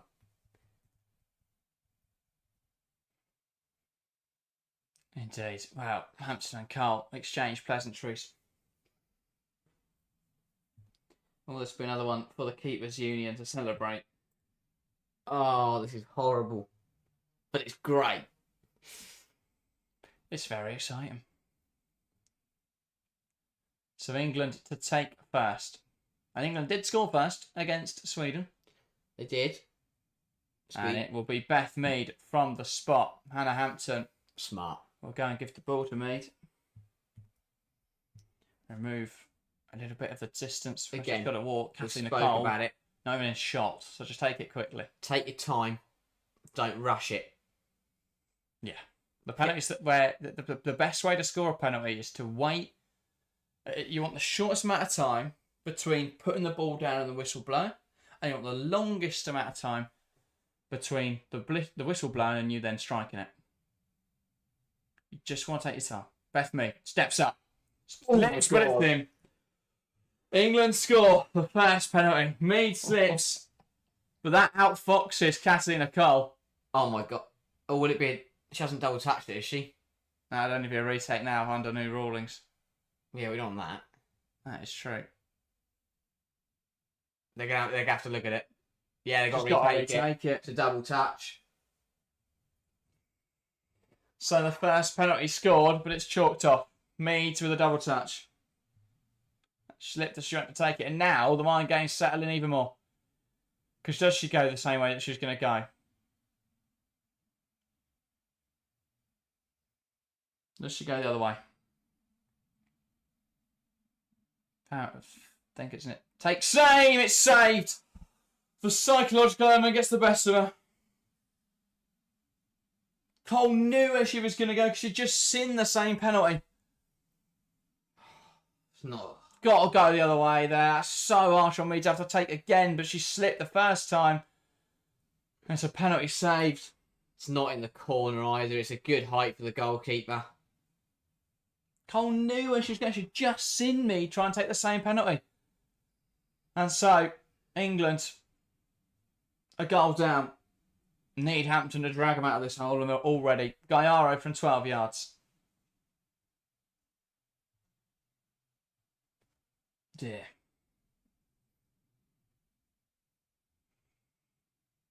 We'll step up. And it's down the middle. Hampton can't get there. Spain leading the shootout. Coolly done by Patrick Gallardo. Yeah. Exactly what you need to do. It's exactly what you need to do. Nothing fancy, just low and hard through the middle. And now it's Alex Greenwood for England. Needs to be a better penalty than what Mead just did.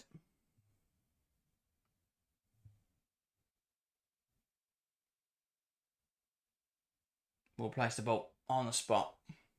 Cole will try and psych her out. Alex Greenwood from 12 yards.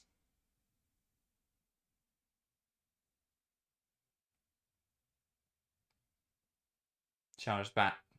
Steps up. And scores just about. Cole goes the right way. Can't quite reach it. England score in the shootout. 1-0. Just about. Spain. Again, not in the corner. Yeah. But again, that's why you go low. Because it's easier for a goal. If you put it up towards middle of the goal, it's an easy height like Meads was. And now Mariona Caldente. She's already taken a penalty at this tournament. Come on, She Hannah. put that one wide of the mark. But now it's just her and Hannah Hampton. Caldente from 12 yards. Steps up. And it's saved by Hannah Hampton. She read it all the way. And we're back level. Caldente's penalty saved. Hampton comes up big again for England. Brilliant from Hampton. Spotted it all the way. Read it well. And again, it's everything you don't want from a penalty. Good height for the goalkeeper. 2 hands behind it. That is conviction from Hannah Hampton. Big stop from Hannah Hampton. Caldente understandably upset. Neve Charles for England. Steps up. Just needs to find the corners. That's a good pen. Sends Cole the wrong way. Neve Charles scores. And England lead in the shootout. Exactly what she needed to do. Didn't look at Cole once. Looked straight at the ball. Knew exactly where she wanted to put it. Very straight run up so it doesn't give anything away. And fine. And sends Cole the wrong way. And England lead. And now all the pressure falls back onto Spain. And back onto Bonmati. Wow. If there's a player that Spain want the pressure to be heaped on, it's Aitana Bonmati. Bonmati from 12 yards for Spain.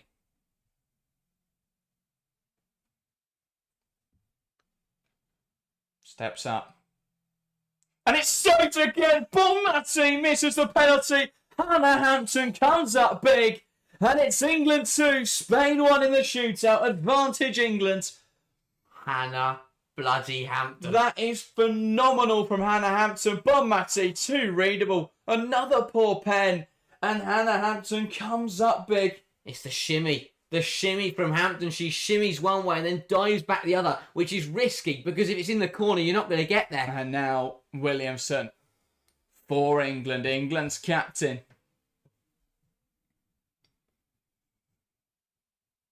Will step up.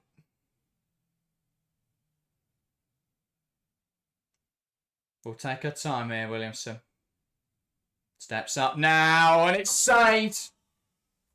It's saved. Williamson's penalty, saved by Catalina Cole. Just too readable. Yeah. Cole picks it up all the way. It's central. It's bad height. Catalina Cole. Good palm. It was hit hard. Cole's done well to get her hand behind that. And now, Paralluelo. Missed a lot of chances in normal time. Can she bury an important one to draw Spain level in the shootout? Paralluelo shuffles to the right. Steps up. And wide! She misses the target entirely. And Spain, 3 consecutive missed penalties. Paralluelo, much like her efforts in normal time, can't hit the target. Wow. Rule number 1 of a penalty shootout is hit the target and make the keeper do the rest. And now England to clinch it. Oh my God. And it's Chloe Kelly. Oh my God. If there's ever a player you want on a decisive penalty, it's Chloe Kelly. Scored a win.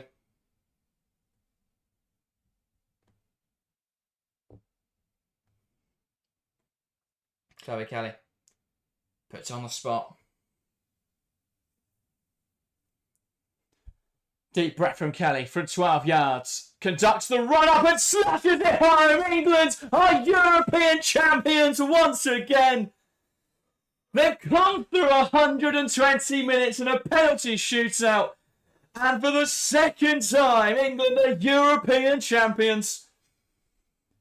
Consecutive Euros victories. Hampton huge in the shootout. 3 massive stops.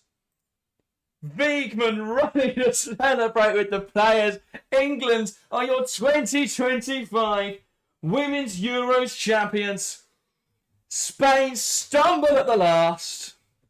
And England's victorious again. Kelly and Wiegman embrace emphatically. A picture of England's success over the last 4 years. And England again, against the odds, beat Spain in the shootout.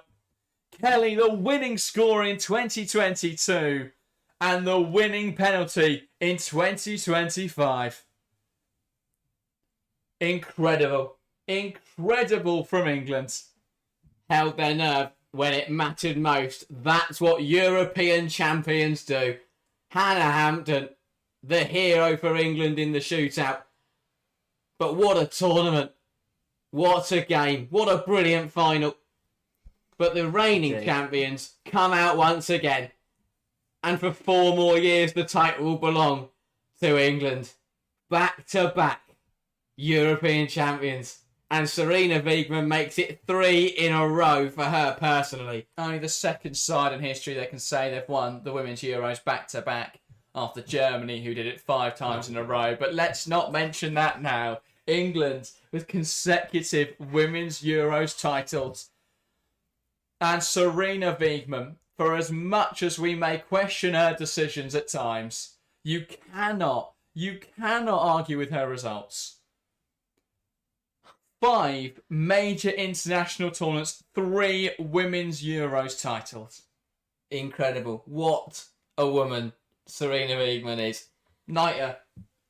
We knighted Southgate, didn't even win anything. Wow. What brilliance from England. And it's been a tough tournament, but we said this at the start of the stream. England find a way. It's what they do best. Incredible. And once again, when the hammer falls, England found the way to win.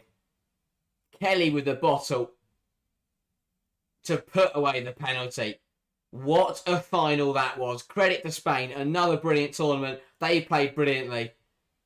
And they were brilliant in a super, super contest in this final. But what a game. There was a question at the start of this tournament around around the decision from Serena Wiegman to bring Hannah Hampton in as the first choice goalkeeper and Mary Earps, as a result, left the England national setup, retired from international football. I think what we've just seen over the penalty shootouts and over our performances in this tournament was Hannah Hampton very much repay that faith from Serena Wiegmann. And it should be no surprise. An incredible goalkeeper. And when England needed her to step up in the all-important moment, she stepped up there with what was a fantastic performance in the shootout. Again, from Hannah Hampton. Phenomenal against Sweden. And that, arguably even better. 3 consecutive penalty saves against some of the top players in the world. Yeah. Ridiculous performance in the shootout. To deny the Bomati one especially was a great penalty. Paradaway put it wide and Kelly took full advantage. A different one to take for Spain. Wow. Again, they were brilliant. They played superbly in this final. They played a brilliant tournament. So many Spain fans to reply to. That's the rest of my evening. Yeah. And the trophy still eludes them. The one thing that Spain just can't get their hands on is that Euros title. But their first ever Euros final and they played well. Yeah. But England find a way. That's how they won the Euros in 2022.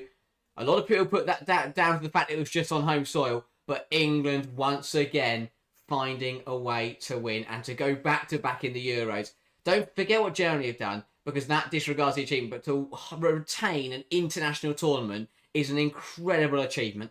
Oh, absolutely. Especially with the standard of the women's game right now.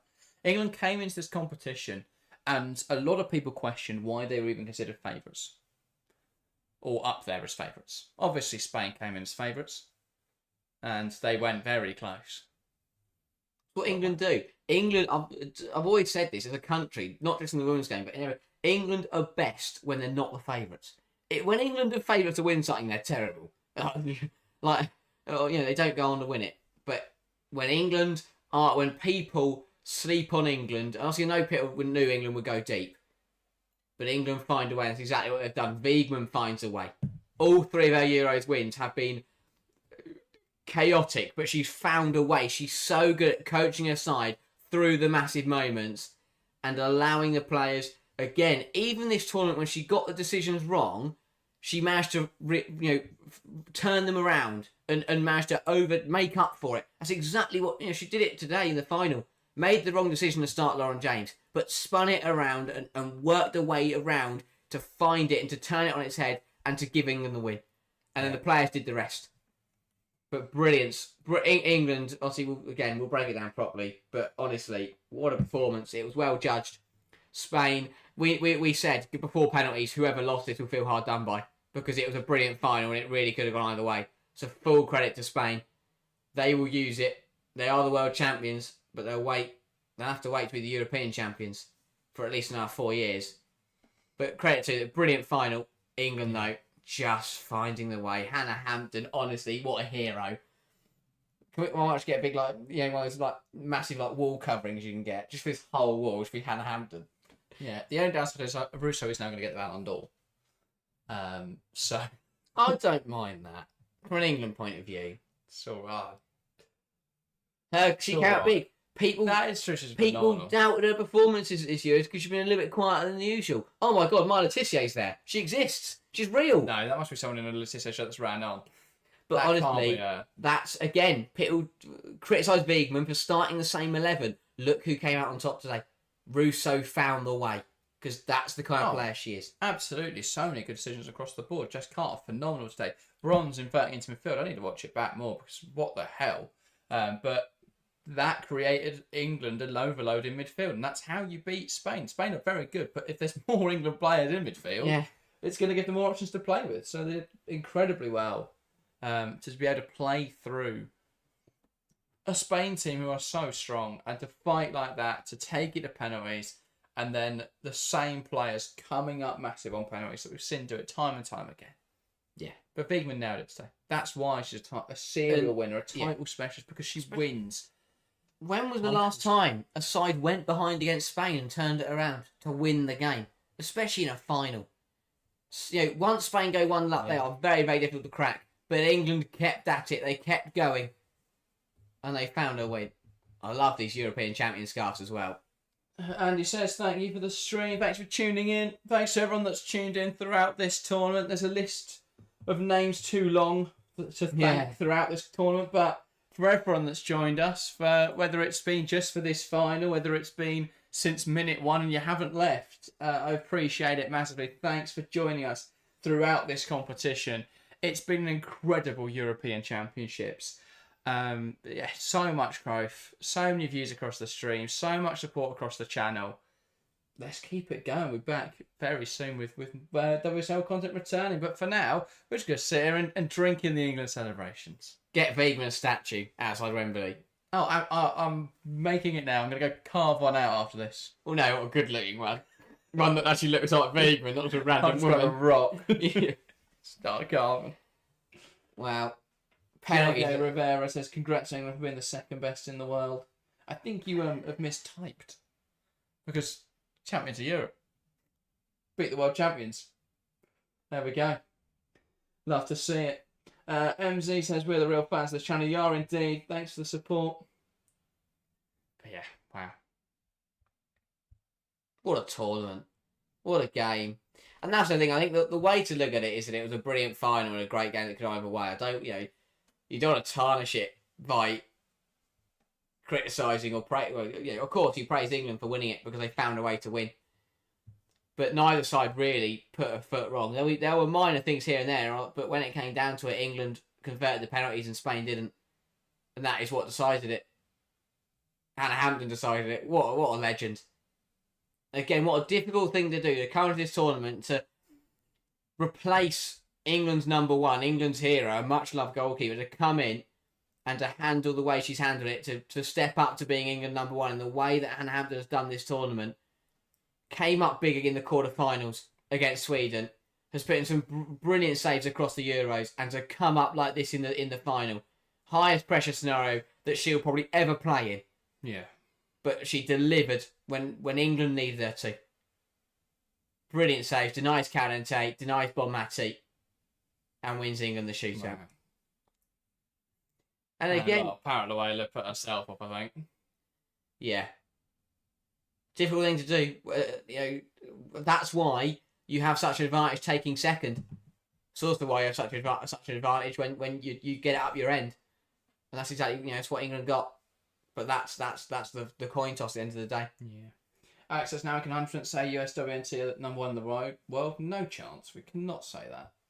We'll find out at the next World Cup. As far as I'm concerned, they're currently how low did they finish in the last World Cup? 9th at best. It's a bit harsh. That's how you decide the best in the world. Fair enough. They lost to Sweden. Would you say Sweden are the third best team even in Europe? Right now? I don't know. I can't think right now. There's too much brain power going on. So there you go. I just think of Serena Wiegman. Yeah. Right. Now the match officials are going to get their trophies. Oh, well done them.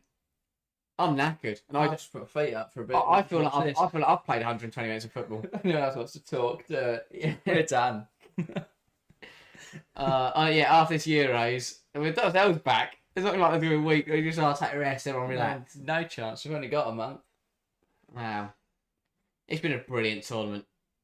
Honestly, every single day being here, watching football. What more could you want for your summer?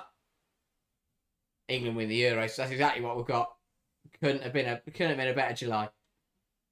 Yeah. Sensational. From England, from Wiegman, from everyone. Oh, for Carter to bounce back, she struggled in the opening games, but what a performance in the final.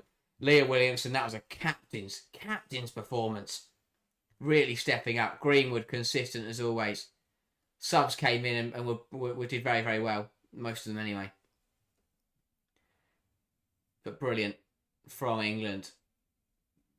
And we'll soon be able to lift the European Championships for a second time.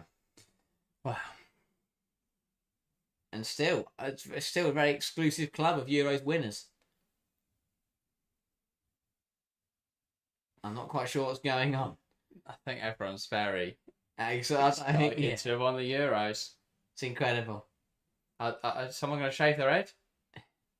And obviously, it's brilliant. It's brilliant to do on home soil, but I think to go back it up, someone's combing. I don't really know what's going on. Everyone's just combing their hair. Arguments with comb her hair, or she's going to shave her hair off.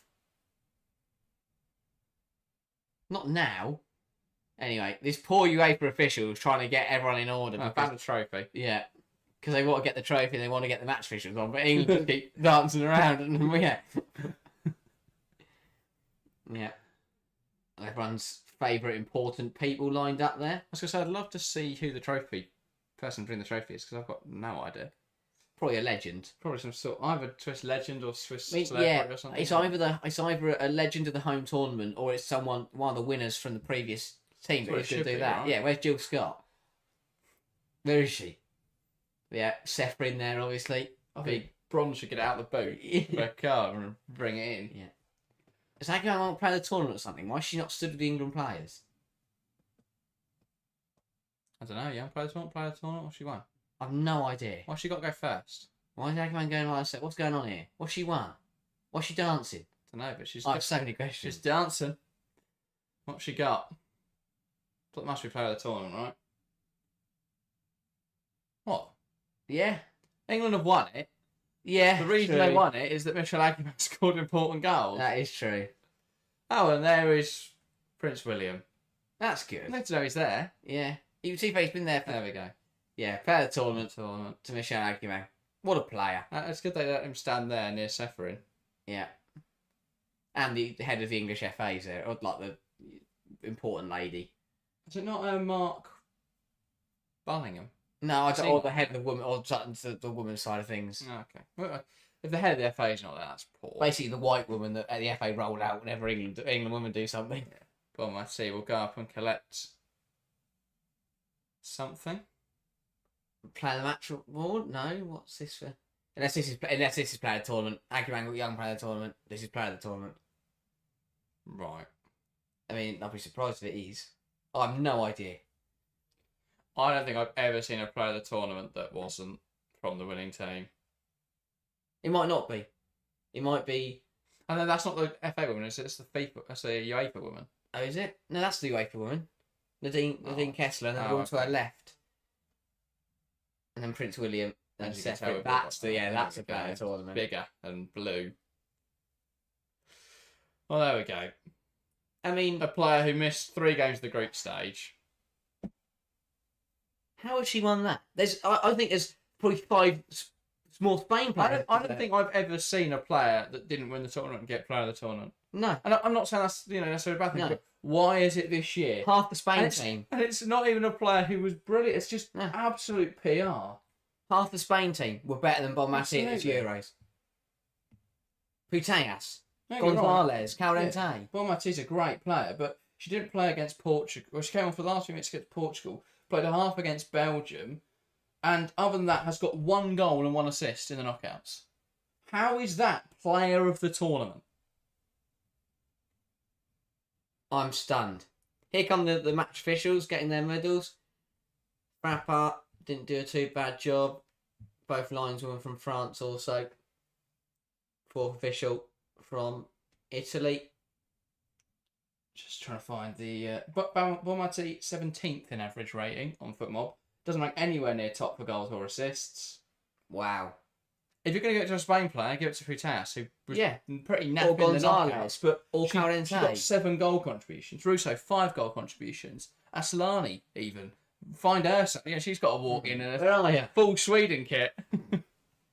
Ready to go. That is a bizarre choice. Here comes Spain the tournament to receive their runners-up medals. A good tournament from Tome and her side, and they played very well in the final. They battled hard for the world champions.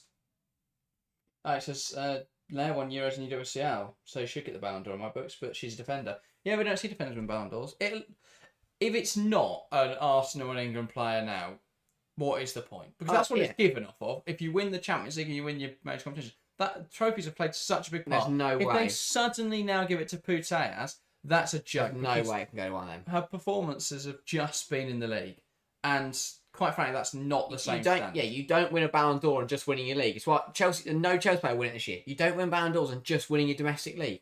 Yeah, but even then, because there are Chelsea players who've won the Euros now, they'd be in with more of a chance than Putellas. Pointless award anyway, but there you go. Shadow Foot said, I think Bonmati deserved it. Either her or Patry, both so good. No. She didn't play all the Shannon, games. I respect your work, but she weren't even... She didn't do anything in the group stages. Even the performances were good. Hasn't won the competition. You can't give a player of the tournament award to someone who missed the first couple of games. For me, the player of the tournament has to play in every single game. Samson says, what's the verdict on the ref in this game? Other than missing the blatant penalty on England, which I would be very angry about now if Spain had gone to win. But there were 50-50s that went, could have gone either way. Well, it wasn't. It was. It's classic referee. Yeah. You know what you get against Spain. It was one of the better ones of the tournament. Yeah, but that's Frappart though. That's the Frappart effect. Yeah, and it did. I think there was nothing major that would add a massive consequence on the game. Someone's giving Clinton a GoPro. Don't say that. I should stand there and hold it. Pull my teeth back. England now enjoying themselves. I love that. Runners up, right out the way. Now it's a party. They're still collecting their trophies. Yeah. Wow. Champions again. Feels crazy. Just feels crazy. I think that, again, a lot of people said it, and I said the same thing before stream. I hate the moment before finals because, like, my heart said England were going to win it. My head said Spain were going to win it. And the way that Spain have played this year, you just felt it was inevitable. The way they played this tournament. But England just they take challenges like that. They enjoy being pushed. They want to go out and be the best in the world, and they beat the best in the world to become the best in the world. That's what you've got to do. And now England will get their plaudits and claim their winners' medals. Masek Mero, Ackerman got young player of the tournament. Access, who would be your Ballon d'Or pick from Arsenal and England? Williamson, but it'll probably be Russo if it's going to be anyone. It's got to be one of those two. Surely. I won't get to Kelly because, again, she wasn't Arsenal the whole year. That's the thing, you can't... It's like play the tournament. You can't... I didn't start any games Exactly. for England at this tournament, so... As big as her contributions were, yeah, no. Couldn't be a Ballon d'Or. They'll get Michelle Aggie, man. Because she's on loan at Brighton, but she still played for Arsenal. She didn't even do anything at Brighton. Yeah. Here's your Ballon d'Or. But no, yeah, it should be. Russo should be a Ballon d'Or. Russo or Williamson. I don't think it'll be me because I don't think he had a big impact. Those pictures will kill me. Russo that just spanned under everything. Yeah, but I'll just think England Euros. That's why she's won it. That's the only reason she's won it. Right. I'm just thinking of. But yeah, I don't. Ballon d'Or. England are European champions. Yeah, trophies what matter. Individual awards aren't part of football. No. I love Hannah Hampton and Morehouse just staring at the medals. It's brilliant. So it's a great point now. It's the player of the tournament, not Hannah Hampton. Yeah. Great point. But there you go. Bon Mate. Hampton got as many assists as Bon Mate at this tournament. If you count. No, that's not an assist. No. That's a great pass. Deserved an assist. It was. I think Hannah Hampton should get the Ballon d'Or. That'd be banned. No, that means that. Goalkeeper to net. No, one has left. Did Yashin win one? Oh, one of them did. I don't know. I genuinely I can't think. Past the last 120 minutes. And Cannavaro is still the only defender. Yeah. And obviously, well, the women's Ballon d'Or's only been around a few years, but you've got Hegerberg, Puteas, Bon Mate, and Rapinoe. Yes, you have. I just don't think anyone won it twice. Oh, what a sight that is. England. Winners again. What a performance. What a tournament. And England final eight. Is Sefrin now going to go, or Prince William going to go stand next to Williamson as she lifts the trophy up? Nick a medal. Yeah. Oh, go on. Leah Williamson collects the trophy. And now they'll hoist it aloft as England are Women's Euros champions once again. And now they'll all get a go. And warned by the coaching staff. And now the camera has broken because I put confetti everywhere. You love to see it. England celebrate another victory. Another title. Under Serena Wiegmann. Football stays home for 4 more years. As the men's team haven't won anything since 1966, England women claim a second consecutive Women's Euros title. Incredible.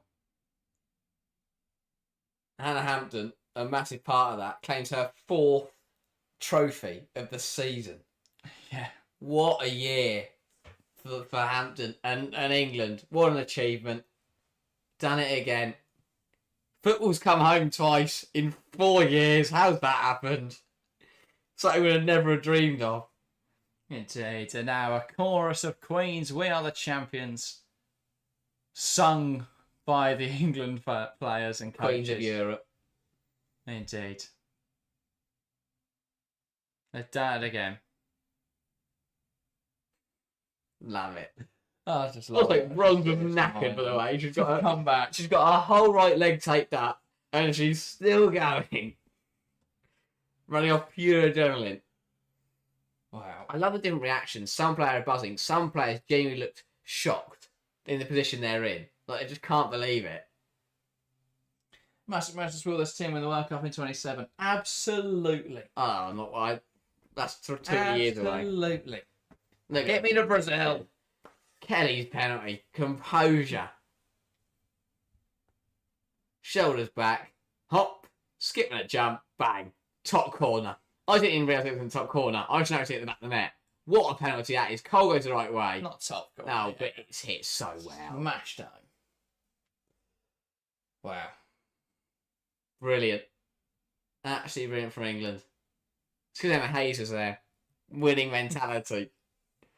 Brilliant. It rubbed from off. England. Karen Cullen. Ah, What a group. that only took 3 hours and 41 minutes. I'll have a lie down. Wow. What a day. What a performance.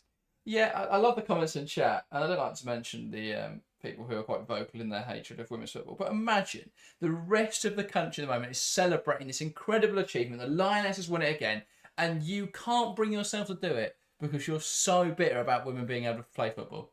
Yeah. Imagine sitting there and being like, steaming about this. Incredible. What a pathetic existence. So if Joe Barton's watching, yeah, I was going to swear, but I don't want us to get demonetized now. You know what we're thinking. Honestly, I don't get it. This is why we love women's football.